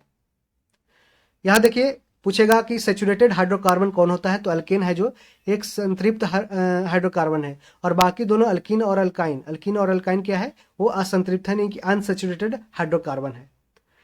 अल्केन का फार्मूला आपको बताया CnH2n+2 होता है, ठीक है, और CnH2n होता है अल्कीन का, और अल्काइन का होता है CnH2n-2 होता है। परमाणुओं के बीच इलेक्ट्रॉनों के पूर्ण स्थानांतरण से बने बंध को आयनिक या विद्युत संयोजन बंध कहते हैं। इसको भी पूछा गया है कि परमाणुओं के बीच जो इलेक्ट्रॉन के पूर्ण स्थानांतरण से बने बंध को क्या कहते हैं, आयनिक बॉन्ड कहते हैं या इलेक्ट्रोवायलेंट बॉन्ड कहते हैं। अगला क्वेश्चन कि एक नाइट्रोजनिक क्षारक डीऑक्सीराइबोज शर्करा और फॉस्फेट समूह यानी कि डैन की पॉलीन्यूक्लियोटाइड श्रृंखला में एक नाइट्रोजनी क्षारक डीऑक्सीराइबोज शर्करा और फॉस्फेट समूह उपस्थित होता है। ट्राइग्लिसराइड वसा कोशिकाओं यानी कि फैट सेल्स में संचित शरीर में पाए जाने वाला वसा का एक प्रकार है। इसका निर्माण हमारे शरीर में भोजन से प्राप्त अप्रयुक्त ऊर्जा द्वारा किया जाता है। रक्त अल्पता, शरीर में आयरन की कमी से अनीमिया यानी कि रक्त अल्पता रोग उत्पन्न होता है, खून की कमी होती है। आयरन रक्त में हीमोग्लोबिन बनाने में मदद करता है, जिसके द्वारा शरीर के प्रत्येक अंग तक ऑक्सीजन पहुंचता है। आयरन की कमी का प्रमुख कारण होता है आयरन युक्त डाइट का सेवन न करना। पीरियड्स के दौरान जो माहवारी होती है महिलाओं में, पीरियड्स के दौरान अधिक ब्लीडिंग तथा प्रेगनेंसी के दौरान आयरन की जरूरतें बढ़ जाना आदि है। कमी का प्रभाव इम्यूनिटी कमजोर, इन्फेक्शन बढ़ना, बच्चे का निम्न विकास, कम वजन होना, हृदय रोग होना आदि के रूप में देखा जाता है। असंगठित क्षेत्र, भारत में राष्ट्रीय आय की गणना में असंगठित क्षेत्र यानी कि अनऑर्गेनाइज सेक्टर के योगदान का आकलन करना मुश्किल होता है, क्योंकि असंगठित क्षेत्र द्वारा उत्पादन एवं आय के आंकड़े किसी भी संस्थान को प्रस्तुत नहीं किया जाता है, जिससे कई बार उसके मौद्रिक मूल्य यानी कि जो मॉनेटरी वैल्यू है उसका मापन नहीं हो पाता है। कृषि तथा ग्रामीण विकास राष्ट्रीय बैंक नाबार्ड द्वारा भारत में कृषि वित्त प्रदान किया जाता है, यानी कि एग्रीकल्चरल फाइनेंस प्रोवाइड किया जाता है। कृषि तथा ग्रामीण विकास बैंक को नाबार्ड के द्वारा वित्त आधार प्रदान किया जाता है, इसलिए नाबार्ड को कृषि एवं ग्रामीण विकास हेतु पुनर्वित्त प्रदान करने वाली सर्वोच्च संस्था कहा जाता है। और ध्यान रखें ये आरबीआई के अंदर नहीं आती है, ठीक है। आय असमानता विषमता, समाज में व्याप्त आय व संपत्ति के असमान वितरण की माप सांख्यिकी आधार पर करना गिनी गुणांक कहलाता है, यानी कि गिनी कोफिशिएंट कहलाता है। गिनी गुणांक को आय असमानता को संबंध किया जाता है। इसका विकास इतावली सांख्यिकीविद एवं समाजशास्त्री क्रोडोगिनी ने किया था। 39 का सी, उपभोक्ता प्रदर्शन प्रभाव से प्रभावित होते हैं। मांग का नियम यानी कि लॉ ऑफ डिमांड उपभोक्ता प्रदर्शन प्रभाव से प्रभावित नहीं होते हैं। मांग की नियत किसी वस्तु की मांगी गई मात्रा और उसकी कीमतों को व्यक्त करता है। सर्वप्रथम इस नियम की व्याख्या किसने किया था? मार्शल ने किया था। भारतीय आर्थिक सर्वेक्षण 2021-22 के अनुसार भारत चीन के बाद विश्व में चावल का दूसरा बड़ा उत्पादक है। सबसे पहला कौन है? चीन है, दूसरा भारत है। शीर्ष चावल उत्पादक राज्य में पहला स्थान आता है पश्चिम बंगाल का, फिर दूसरा पंजाब का, तीसरा उत्तर प्रदेश का और चौथा आंध्र प्रदेश का आता है और पांचवा बिहार का आता है। इसको ध्यान रखिएगा, पश्चिम बंगाल, पंजाब, उत्तर प्रदेश, सबसे ज्यादा पश्चिम बंगाल है जो उत्पादन करता है चावल का। विलियम मॉरिस डेविस ने 1899 में भौगोलिक अपर्दन चक्र की संकल्पना का प्रतिपादन किया तथा बताया कि भौगोलिक चक्र अपर्दन की वह अवधि है जिसके अंतर्गत उत्थित भूखंड अपर्दन जो सॉइल इरोजन होता है उसके प्रक्रम द्वारा प्रभावित होकर एक आकृति विहीन समतल मैदान में बदल जाता है। 42 का देखिए, पश्चिमी कमांड का मुख्यालय कहाँ है? चंडी मंदिर है। पश्चिमी कमांड वेस्टर्न कमांड का चंडी मंदिर, उत्तरी कमांड नॉर्थ कमांड का उधमपुर, मध्य कमांड यानी सेंट्रल कमांड का लखनऊ, पूर्वी कमांड ईस्टर्न कमांड का कोलकाता, दक्षिणी कमांड साउथ कमांड का पुणे, दक्षिणी पश्चिम कमांड यानी साउथ वेस्ट कमांड का कहाँ है? जयपुर में है। और ट्रेनिंग कमांड का कहाँ है? हिमाचल प्रदेश की राजधानी शिमला है। और ये सीडीएस के जो इंटरव्यू है एसएसबी में, ये हमसे क्वेश्चन पूछा गया था कि ट्रेनिंग कमांड का जो हेडक्वार्टर कहाँ है वो शिमला में है। आगे देखते हैं, प्रायद्वीपीय नदी की तुलना में हिमालय नदियां अधिक क्षरण करती है क्योंकि हिमालय क्षेत्र प्रायद्वीपीय क्षेत्र की तुलना में नवीन होती है और इसकी चट्टानें प्रायद्वीपीय क्षेत्र की तुलना में मुलायम है। साथ ही हिमालय नदियां अधिक गतिशील होती है। गंगा के मैदान को एक जियोसिंक्लाइन यानी कि भूसन्नति के रूप में वर्णित किया गया है। भूसन्नति सागर के वैसे संकरे एवं छिछले भाग को कहते हैं जिसमें लंबे काल से मलबा का जमाव होता रहता है। वर्तमान में गंगा का मैदान भूसन्नति का सुंदर उदाहरण है।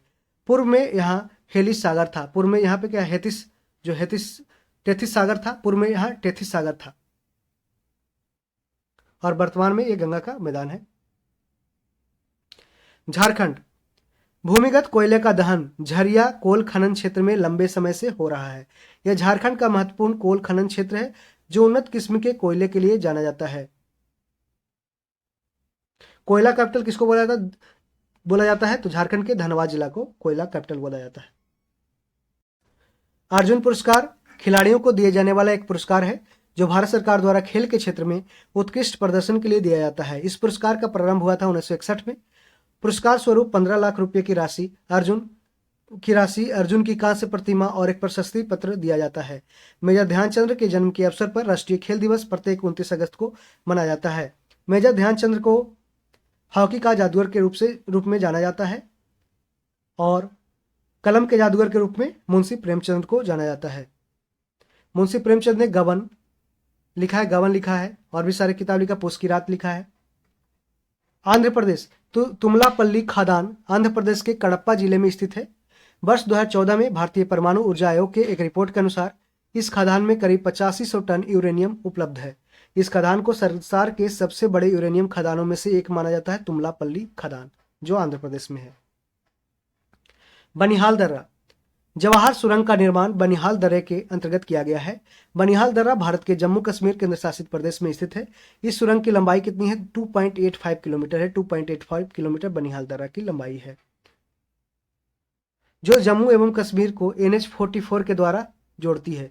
इस सुरंग की लंबाई किसकी है? सुरंग की लंबाई है 2.85 किलोमीटर जो जवाहर सुरंग बनी है कहाँ पे? बनिहाल दर्रा में।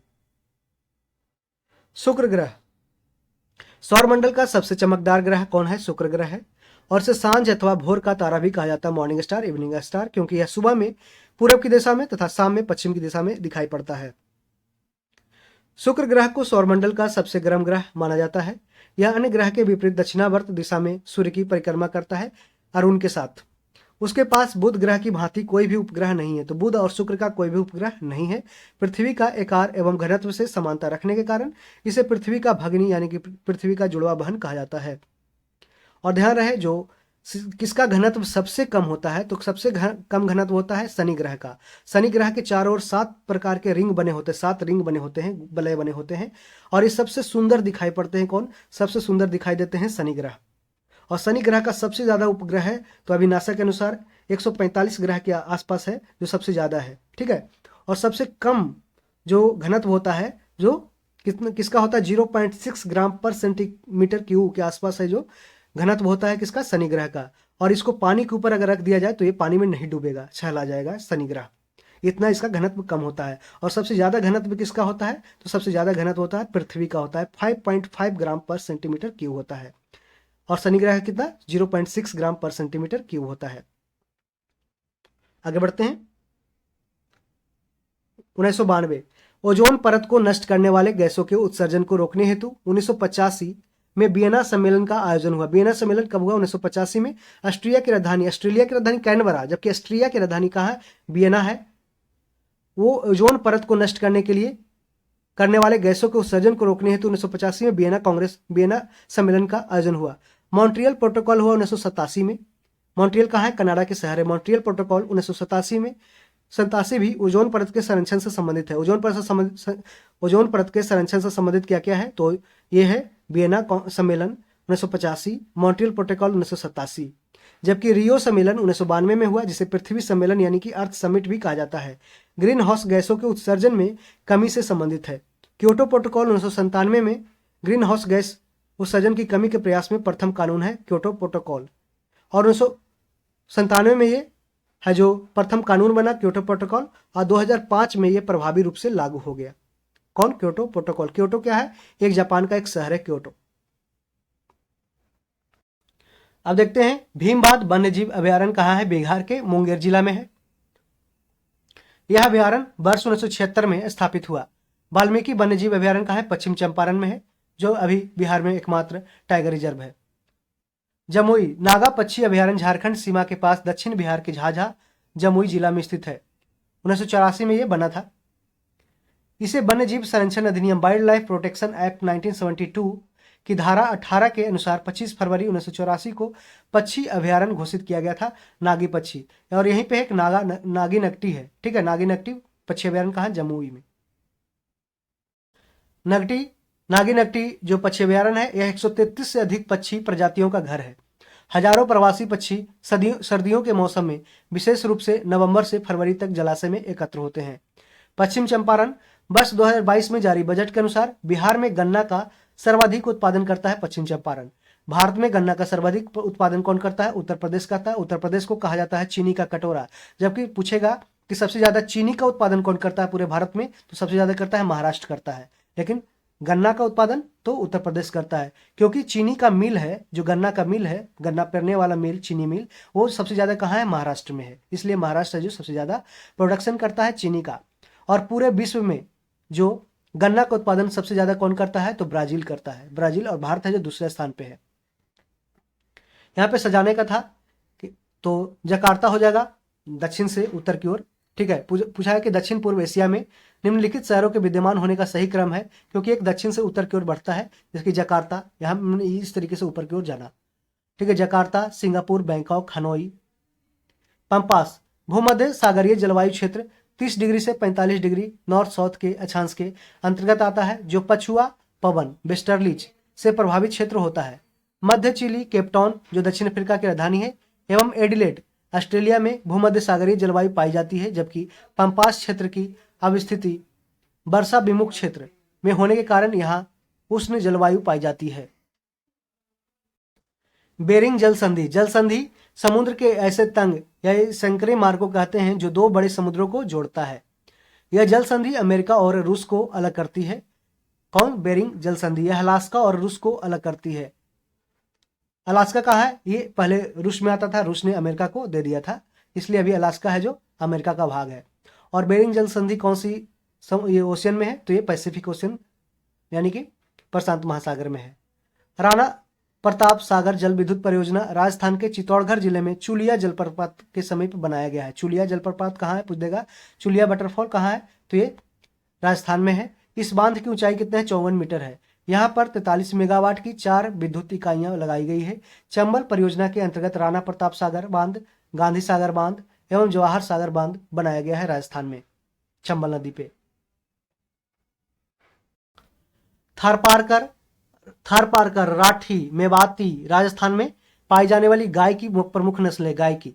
ध्यान रहे, थारपारकर राठी मेवाती ये किसकी नस्ल है, तो ये गाय की नस्ल है और राजस्थान में पाई जाती है। जबकि हल्लीकर ये मैसूर कर्नाटक में पाई जाने वाली गाय की नस्ल है। तो पूछा था कि राजस्थान में कौन सी पाई जाती है, तो थारपारकर राठी मेवाती, जबकि हल्लीकर ये मैसूर कर्नाटक में पाई जाती गाय की नस्ल है। भारत में लगभग 43 प्रकार की गाय की नस्लें पाई जाती है। गिर नस्ल की गाय है जो भारत में सर्वाधिक दुधारू गाय मानी जाती है। गिर नस्ल की जो गुजरात में पाई जाती है, गुजरात के गिर के जंगल में पाई जाती है। और मेहसाना है जो गुजरात में भैंस की एक प्रजाति पाई जाती है, मेहसाना। मुर्रा है जो मुर्रा भैंस की प्रजाति है, ठीक है। लॉरेन बेसिन पूछा था कि कौन सा इसमें जर्मनी में नहीं है, तो रूर घाटी, सार बेसिन और अचेन बेसिन क्षेत्र जर्मनी का प्रमुख कोयला प्रधान क्षेत्र है। इनमें से रूर घाटी यूरोप का सबसे बड़ा एवं विश्व विख्यात कोयला क्षेत्र है। रूर घाटी, जर्मनी का 80% कोयला रूर क्षेत्र से ही निकाला जाता है। लॉरेन बेसिन क्षेत्र कहाँ है, ये फ्रांस का कोयला प्रधान क्षेत्र रहा है। वर्ष 2004 से यहाँ कोयला खनन कार्य है जो बंद कर दिया गया है। तो लॉरेन कहाँ है, लॉरेन बेसिन क्षेत्र फ्रांस में। प्रायद्वीपीय पठार, मेघालय पठार भारतीय प्रायद्वीपीय पठार का विस्तार है। आपको हमने डिस्कशन में आगे बताया था कि परंपरागत रूप से मेघालय पठार गारो, खासी और जयंतिया पहाड़ियों में से विभाजित की गई है। और ये जो गारो, खासी और जयंतिया तीनों एक ट्राइब के नाम पे, तीनों वहां के जनजाति के नाम पे गारो, खासी, जयंतिया पहाड़ी का नाम रखा गया। दक्षिण पश्चिम मानसून से इस क्षेत्र में अधिकतम वर्षा होती है। और आपको पता है कि मेघालय के मासीराम और चेरापूंजी में सबसे अधिक है जो बारिश होती है। केंद्र राज्य संबंध, पुंछी आयोग केंद्र राज्य संबंधों से संबंधित है। केंद्र सरकार में पुंछी आयोग का गठन हुआ था अप्रैल 2007 में और इसने रिपोर्ट कब दिया था, 2010 में रिपोर्ट अपना सौंपा था। पूर्व मुख्य न्यायाधीश मदन मोहन पुंछी की अध्यक्षता में यह किया गया था, पुंछी कमीशन। आयोग ने संघ और राज्यों के बीच मौजूद व्यवस्थाओं की जांच और समीक्षा के साथ ही विधायी संबंधों, प्रशासनिक सहित सभी क्षेत्रों में शक्तियों, कर्तव्यों एवं जिम्मेदारियों के बारे में विभिन्न न्यायालयों के फैसलों की जांच एवं समीक्षा की। यह आयोग मार्च 2010 में सरकार को अपनी 7 खंडों की रिपोर्ट प्रस्तुत की थी। देखते हैं आगे। 73वां संविधान संशोधन अधिनियम 1992 में पारित किया गया और यह 24 अप्रैल 1993 को लागू हुआ। 24 अप्रैल को पंचायती राज दिवस मनाया जाता है।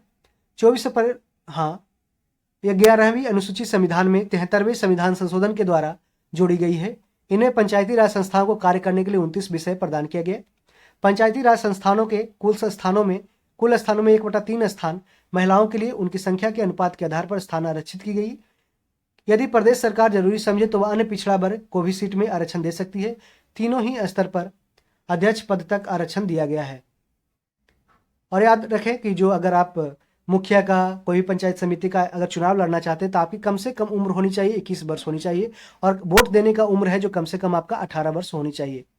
और यह 61वां संविधान संशोधन 1989 में दिया गया था। 18 वर्ष उम्र 21 वर्ष से कर दिया गया था वोट देने का अधिकार। और वोट देने का अधिकार आर्टिकल 326 में दिया गया है और यह एक फंडामेंटल राइट नहीं है, मौलिक अधिकार नहीं है, एक सिर्फ एक विधिक अधिकार है, एक कॉन्स्टिट्यूशनल राइट है जो आर्टिकल 326 में दिया गया है। सिंधी देखते हैं। भारतीय संविधान के भाग 17 के अनुच्छेद 343 के अनुसार संघ की राजभाषा हिंदी और लिपि क्या होगी, देवनागरी होगी। ध्यान रहे कि भारत का अभी कोई भी राष्ट्रभाषा नहीं है, राजभाषा है हिंदी है और लिपि क्या है, देवनागरी है। ऑफिशियल लैंग्वेज है लेकिन वो ऑफिशियल लैंग्वेज हिंदी है लेकिन वो जो नेशनल लैंग्वेज है कोई भी नेशनल राष्ट्रीय भाषा नहीं है। भारतीय संविधान में वर्तमान में कुल 22 भाषाएं शामिल है जो 8वां अनुसूची में है। 1967 में संविधान के 21वें संशोधन के द्वारा सिंधी को 8वीं अनुसूची में जोड़ा गया। पहले कितना था, 14 था। 14 + 1 सिंधी को जोड़ा गया तो ये हो गया 15 हो गया 21वें संविधान संशोधन 1967 में। अब 71वें संविधान संशोधन 1992 में के द्वारा मणिपुर, कोंकणी, और नेपाली को 8वीं अनुसूची में जोड़ा गया। यहाँ पे नमक याद रखिएगा, नमक से हो जाएगा नमक, ठीक है। नेपाली, मणिपुरी, कोंकणी को 8वीं अनुसूची में जोड़ा गया और 16, 17, 18 हो गया, ठीक है। 2002 में संविधान के 92वां संविधान संशोधन अधिनियम द्वारा 8वीं अनुसूची में मैथिली, संथाली, डोगरी एवं बोडो भाषा को जोड़ा गया। मैथिली, संथाली, डोगरी एवं बोडो भाषा को, यानी बोडमास, इसको याद रखिए। देखिए बोडमास ऐसे लिखा था ना, पढ़ते हैं आप बोडमास। यहाँ पे बोडमास में क्या क्या आ रहा है? मैथिली आ रहा है, संथाली आ रहा है, बोडो आ रहा है, बोडो हो गया, और डोंगरी हो गया, बोडो डोंगरी हो गया। तो इस तरीके बोडमास इस तरीके से याद रखेगा, ओ हटा दीजिएगा और ए हटा दीजिएगा। इस तरीके से टोटल 22 भाषा जोड़ा गया है संविधान के 8वें अनुसूची में, और इंग्लिश में इसमें सम्मिलित नहीं है। 103वां संविधान संशोधन अधिनियम आर्थिक रूप से कमजोर वर्गों के लिए 10% आरक्षण से संबंधित प्रावधान है। 101वां संविधान संशोधन अधिनियम वस्तु एवं सेवा कर जीएसटी से संबंधित प्रावधान है। 101वां है जो जीएसटी से है। 102वां कौन सा है? ओबीसी आयोग से है, ओबीसी कमीशन जो बना था। 104वां क्या है? 104वां है जो SC/ST के लिए, SC/ST के लिए जो सीट उसका बढ़ाया गया, जो 2030 तक उसका रिजर्वेशन कर दिया गया, अगले 10 साल तक बढ़ाकर कर दिया गया। और एंग्लो इंडियंस को जो रिजर्वेशन मिलता था लोकसभा, और लोकसभा में जो नॉमिनेट करता था ये राष्ट्रपति, उसको हटा दिया गया। और राज्यसभा और मैंने लोकसभा और विधानसभा दोनों से हटा दिया गया। एंग्लो इंडियंस का रिजर्वेशन खत्म कर दिया गया। अनुच्छेद 105, भारतीय संविधान का अनुच्छेद 105 संसद के सदनों की तथा उनके सदस्यों और समितियों की शक्तियों, विशेषाधिकार तथा उन्मुक्तियों को निर्धारित करता है। कुछ वर्गों के लिए उपबंध देखते हैं। संविधान का भाग 15 दिया गया है। भाग 15 में निर्वाचन इलेक्शन दिया गया है। भाग 16 में कुछ वर्गों के संबंध में विशेष उपबंध दिया गया है, प्रोविजन दिया गया है। यहाँ पे 17 में राजभाषा, ऑफिशियल लैंग्वेज। 18 में आपात उपबंध यानी कि इमरजेंसी प्रोविजन, और 12 में वित्त आयोग। 14 में अखिल भारतीय सेवाएं, all India services. All India services में ध्यान रखिएगा, ये 312 से लेकर 323 आर्टिकल तक रहता है। और याद रखिएगा कि अखिल भारतीय सेवा में कौन कौन आता है, तो इंडियन एडमिनिस्ट्रेटिव सर्विस IAS होता है, IPS इंडियन पुलिस सर्विस, और इंडियन फॉरेस्ट सर्विस होता है। फॉरेन सर्विस नहीं होता है अखिल भारतीय सेवा में, ठीक है। ये ऑल इंडिया क्या होता है? ऑल इंडिया जो सर्विसेज होते हैं उसमें 3 होते हैं, ठीक है। IAS होते हैं, IPS होते हैं, और IFS होते हैं। फॉरेन सर्विस नहीं, जबकि इसमें फॉरेस्ट सर्विस वाले होते हैं, फॉरेस्ट, ठीक है। अब देखते हैं संविधान सभा की प्रमुख समितियां एवं उनके अध्यक्ष इस प्रकार दिए गए हैं। संघ संविधान समिति के अध्यक्ष कौन थे? पंडित जवाहरलाल नेहरू। नियम समिति के डॉक्टर राजेंद्र प्रसाद अध्यक्ष थे। संचालन समिति के अध्यक्ष थे डॉक्टर राजेंद्र प्रसाद। प्रारूप समिति यानी कि ड्राफ्टिंग कमेटी के चेयरमैन थे डॉक्टर भीमराव अम्बेडकर, और उसमें टोटल सदस्य थे 7 थे, यानी कि 1+6 थे। मौलिक अधिकारों एवं अल्पसंख्यकों हेतु, और इसका जो हुआ था 29 अगस्त 1947 को, 29 अगस्त 1947, ठीक है, इसको याद रखिए। 29 अगस्त 1947 को है जो ड्राफ्टिंग कमेटी है जो बना था, और इसके हेड थे डॉक्टर भीमराव अम्बेडकर। 1954 तक डॉक्टर भीमराव अम्बेडकर है जो कानून मंत्री भारत के रहे थे। मौलिक अधिकारों एवं अल्पसंख्यकों हेतु सलाहकार समिति के अध्यक्ष थे सरदार वल्लभ भाई पटेल। फंडामेंटल राइट्स और जो माइनॉरिटी के लिए जो एडवाइजरी कमेटी था उसके अध्यक्ष थे सरदार वल्लभ भाई पटेल। मूल अधिकार उप समिति के अध्यक्ष थे JB कृपलानी। मूल अधिकार उप समिति के अध्यक्ष थे JB कृपलानी। अल्पसंख्यक उप समिति के अध्यक्ष थे HC मुखर्जी। संघ शक्ति समिति के अध्यक्ष थे पंडित जवाहरलाल नेहरू। संघ शक्ति समिति के अध्यक्ष पंडित जवाहरलाल नेहरू, और प्रांतीय संविधान समिति के अध्यक्ष थे सरदार वल्लभ भाई पटेल। और भारत के प्रथम उप प्रधानमंत्री के रूप में शामिल थे कौन? सरदार वल्लभ भाई पटेल। सरदार वल्लभ भाई पटेल की जयंती पे 31 अक्टूबर को एकता दिवस मनाया जाता है, और ये क्वेश्चन पूछा गया था। 64 पोस्ट PTE अभी एग्जाम है। भारतीय परिषद अधिनियम 1892। 1892 के भारतीय परिषद अधिनियम इंडियन काउंसिल एक्ट ने Vidhan Parishad Indian legislative council के कार्यों में वृद्धि किया। इसके तहत बजट पर बहस करने की शक्ति दी गई, परंतु मतदान का अधिकार है जो नहीं दिया गया था। इस अधिनियम के तहत 6 दिन की पूर्व नोटिस पर कार्यपालिका से प्रश्न पूछने की अनुमति प्रदान की गई थी, परंतु पूरक प्रश्न जो सप्लीमेंट्री क्वेश्चन, जैसे कि क्वेश्चन से आप अगर संतुष्ट नहीं हुए तो अगले क्वेश्चन की ओर ये अधिकार पूछने की ओर नहीं था।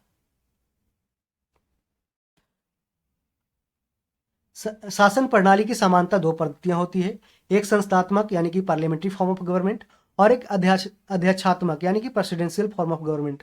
भारत में ग्रेट ब्रिटेन का अनुसरण करते हुए संसद आत्मक शासन व्यवस्था में यानी कि पार्लियामेंट्री फॉर्म ऑफ गवर्नमेंट में व्यवस्थापिका के सदस्य ही कार्यपालिका का गठन करते हैं तथा कार्यपालिका व्यवस्थापिका के प्रति उत्तरदायी होते हैं, यानी कि जो एग्जीक्यूटिव होते हैं वो लेजिस्लेचर के प्रति रिस्पॉन्सिबल होते हैं।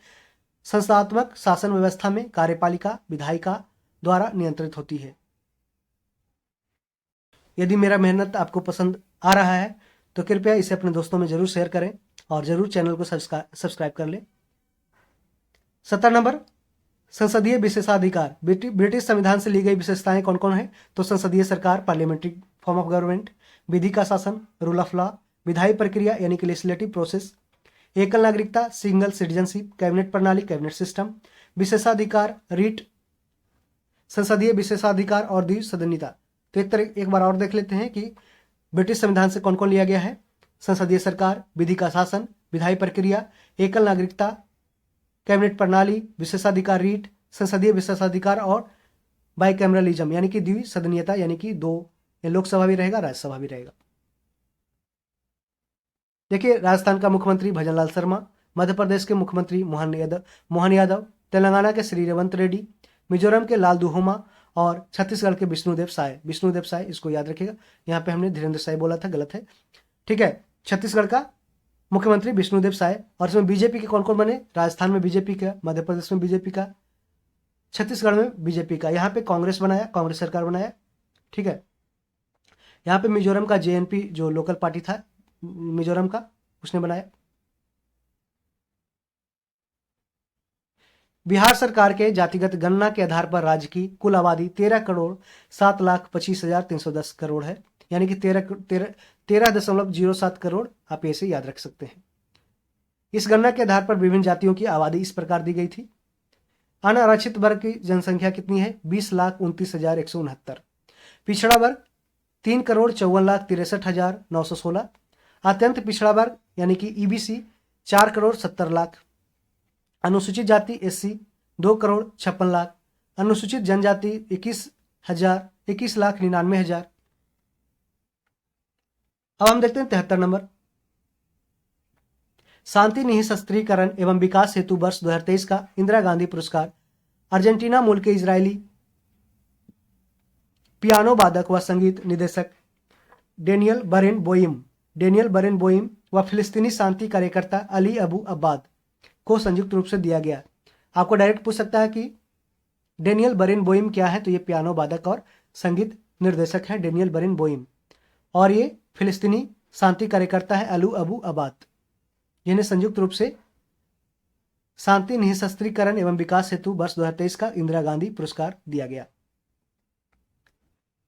देखिए, हिंदी का जो साहित्य एकेडमी अवार्ड दिया गया, हिंदी का संजीव को दिया गया, अंग्रेजी नीलम शरण गौड़ अंग्रेजी का, मैथिली का दिया गया बासुकी नाथ झा और संस्कृत का दिया गया अरुण कुमार मिश्र को संस्कृत का। मिश्रा जी याद रखेगा, अरुण कुमार मिश्रा संस्कृत, मैथिली झाजी मैथिली, और गौड़ नीलम शरण गौड़ ये अंग्रेजी, और हिंदी संजीव। अब देखते हैं कि शांति का नोबेल किसको मिला? नरगिस मोहम्मदी को ईरान के हैं। ईरान में महिलाओं के उत्पीड़न के खिलाफ मानवाधिकारों एवं स्वतंत्रता को बढ़ावा देने के क्षेत्र में दिया गया नरगिस मोहम्मदी को। साहित्य के क्षेत्र में दिया गया नोबेल पुरस्कार जॉन ओलाफ फास को, जो नॉर्वे के हैं। नाटकों और गद्य के माध्यम से अनकही की आवाज बताने के लिए जॉन ओलाफ फास नॉर्वे को दिया गया साहित्य पुरस्कार। साहित्य के क्षेत्र में नोबेल पुरस्कार दिया गया। भौतिकी के क्षेत्र में दिया गया पियरे ऑगस्टिनी जो ट्यूनिशिया के हैं, फेरे कॉन्स्ट और एनियल याद रखिए, बस नाम याद रखिए, ऑगस्टिनी, पियरे ऑगस्टिनी, फेरेंक क्रॉस्ट और एनियल ह्यूलर, ठीक है। आप आगे वाला याद रख सकते हैं, पियरे इस तरीके से पियरे फेरेंक ना, पीले फ्रैंक एनिमल, इस तरीके से पीला फराक एनिमल, इस तरीके से याद रखें, पीला फराक एनिमल, पीले फ्रैंक एनिमल, इस तरीके से याद रखेंगे तो भौतिकी में पी से फिजिक्स हो जाएगा, पी से फिजिक्स, पी से पियरे, पी से फिजिक्स। ठीक है। पदार्थों में इलेक्ट्रॉन गतिशीलता के अध्ययन के लिए प्रकाश के एटोसेकंड पल्स उत्पन्न करने की तरीके की खोज के लिए दिया गया भौतिकी में। चिकित्सा का नोबेल पुरस्कार कैटालिन कारिको और ड्रू बिजमैन को दिया गया। कोविड-19 के खिलाफ mRNA टीकों के विकास के लिए न्यूक्लियोसाइड बने संशोधनों से संबंधित खोजों के लिए दिया गया कैटलिन कारिको और बिजमैन को। तो कैटलिन बिजमैन याद रख, कैटलिन बिजमैन किसका, मेडिसिन में कैटलिन बिजमैन याद रखिएगा। पुस्तक है burning roses in my garden, Taslima Nasreen की पुस्तक है burning roses in my garden. Welcome to paradise Twinkle Khanna की पुस्तक है वेलकम टू पैराडाइज। और रोमन स्टोरीज झुम्पा लाहिरी की पुस्तक है Roman stories Jhumpa Lahiri. We also make policy Subhash Chandra Garg ने लिखा है we also make policy, Subhash Chandra Garg we also make policy. Jhumpa Lahiri Roman stories और Twinkle Khanna welcome to paradise, स्वागत है आपका स्वर्ग में। Taslima Nasrin burning roses in my garden. जलवायु परिवर्तन पर अंकुश। जलवायु परिवर्तन के ग्लोबल वार्मिंग जैसे दुष्प्रभावों से निपटने के लिए United nation framework convention on climate change UNFCCC में शामिल लगभग 200 देशों का 28वां वार्षिक सम्मेलन COP28 कॉन्फ्रेंस ऑफ पार्टीज संयुक्त अरब अमीरात UAE दुबई में 30 नवंबर से लेकर 13 दिसंबर 2023 को संपन्न हुआ। वैश्विक तापमान में वृद्धि को 1.5 डिग्री सेल्सियस, देखिए वैश्विक जो एवरेज जो वर्ल्ड का टेम्परेचर ग्रोथ पृथ्वी का टेम्परेचर है वो लगभग 15 डिग्री सेंटीग्रेड है। और इसी में अगर कह रहा है कि अगर 1.5 डिग्री सेंटीग्रेड और भी न बढ़ जाए, इसको लिमिट करना है लगभग 16.5 डिग्री सेंटीग्रेड तक। तो वैश्विक तापमान में वृद्धि को 1.5 डिग्री सेल्सियस तक सीमित रखने तथा स्वास्थ्य एवं जलवायु के लिए ग्रीन हाउस गैस विशेषतः मीथेन के उत्सर्जन पर अंकुश, वैश्विक ऊर्जा उत्पादन में जीवाश्म ईंधन की हिस्सेदारी में कटौती, अक्षय ऊर्जा रिन्यूएबल एनर्जी व परमाणु ऊर्जा उत्पादन में वृद्धि करना आदि मुद्दों पर विस्तृत चर्चा सम्मेलन में हुई। 2 सप्ताहों के गहन और व्यापक उतार चढ़ाव के बाद सम्मिलित देश डीजल पेट्रोल जैसे जीवाश्म ईंधन जिसे ग्लोबल वार्मिंग का सबसे बड़ा कारण माना जाता है, इसको खत्म करने का प्रयास किया जाने के लिए है जो कदम उठाए गए, जिसमें यह तय किया गया कि न्यायोचित व संगम तरीके से विश्व में जीवाश्म ईंधन पर निर्भरता कम करते हुए इसका उपयोग घटाएगा। ये थोड़ा अच्छा क्लीन नहीं आया है, इसको हम पढ़ लेते हैं। यूनेस्को की अदृश्य सांस्कृतिक विरासत संरक्षण हेतु अंतर सरकारी समिति ने दिसंबर 2023 को गुजरात के प्रसिद्ध गरबा नृत्य को मानवता की अदृश्य सांस्कृतिक विरासत घोषित किया है। इसमें पूर्व भारत की निम्नलिखित विरासतों को यूनेस्को की सूची में शामिल किया जा चुका है, जैसे कि रामलीला, वेद पाठन तथा कुटियट्टम, ये सभी 2008 में दिया गया। रम्मन 2009 में, मुदियट्टू, कलवेलिया लोक नृत्य तथा छाऊ नृत्य सभी 2010 में, बौद्ध पाठन 2012 में, संकीर्तन 2013 में, पंजाब पीतल और तांबे के बर्तन बनाने 2014 में, योग नवरोज 2016 में, कुंभ मेला 2017 में, दुर्गा पूजा 2021 में तथा गरबा नृत्य जो 2023 में अभी शामिल किया गया है यूनेस्को की अदृश्य सांस्कृतिक विरासत संरक्षण में। 79 नंबर, भारत की राष्ट्रपति द्रौपदी मुर्मू ने भारतीय सूचना प्रौद्योगिकी संस्थान IIT लखनऊ के दूसरे दीक्षांत समारोह के उद्घाटन में भारत की विकास यात्रा के लिए 5D अर्थात डिमांड, 5D का मतलब क्या पूछ सकता है आपका क्वेश्चन, इसमें क्या क्या रहेगा, ऑप्शन दे देगा, ये इस तरीके से दे सकता है। 5D अर्थात डिमांड माने मांग, डेमोग्राफी माने जनांक, डेमोक्रेसी लोकतंत्र, डिजायर मतलब इच्छा जैसे, और ड्रीम मतलब सपना के महत्व को रेखांकित किया। 5D में क्या क्या आता है, demand, demography, democracy, desire, dream. Ahmedabad के नरेंद्र मोदी स्टेडियम में रविवार 19 नवंबर 2023 को खेले गए एक दिवसीय ICC वर्ल्ड कप 2023 के फाइनल मैच में ऑस्ट्रेलिया की टीम ने भारत को 6 विकेट से पराजित कर सर्वोच्च स्थान प्राप्त किया। और ऑस्ट्रेलिया ने ICC वर्ल्ड कप ये कितना बार जीता है, ये छठवां बार है, ठीक है। और इसमें सबसे ज्यादा जो रन बनाने में मैन ऑफ द मैच किसको मिला, तो विराट कोहली को मिला। और सबसे ज्यादा विकेट लिए मोहम्मद शमी सबसे ज्यादा 26 विकेट लिए। तो इस तरीके से हमने फ्रेंड सारे 80 क्वेश्चंस जो GS के थे उसको हमने क्वेश्चन वाइज और उसका एक्सप्लेनेशन वाइज दोनों हमने कवर कर लिया। साथ में एक्स्ट्रा इन्फॉर्मेशन भी आपको हमने प्रोवाइड करने की कोशिश की है। और यदि हमने कहीं भी भूल चूक से कहीं भी गलती की है तो उसके लिए हम काफ़ी शर्मिंदा होंगे। और आप हैं जो कमेंट में उसका जो मेरी द्वारा भूल की जाएगी उसको है जो कमेंट में आप रेक्टिफाई कर सकते हैं, सुधार कर सकते हैं। ठीक है, उसको हमारे द्वारा स्वागत किया जाएगा आपके कमेंट का। तो 1275 मेंस दरोगा का एग्ज़ाम है 25 फरवरी को और आपके पास बहुत कम समय है। तो इस तरीके से अगर हम डेली एक एक वीडियो भी आपको उपलब्ध कराते रहेंगे तो लगभग 15 से 20 सेट आपको मिल जाएगा, जिसको आप एक क्विक रिवीजन मोड में है जो आप इसको एक्सप्लेन कर सकते हैं, मतलब कि देख सकते हैं वीडियो को 2 स्पीड पे देख सकते हैं या फिर 1.5 पे, और एक रिवीजन के तौर पे इसको है जो आप देखिएगा।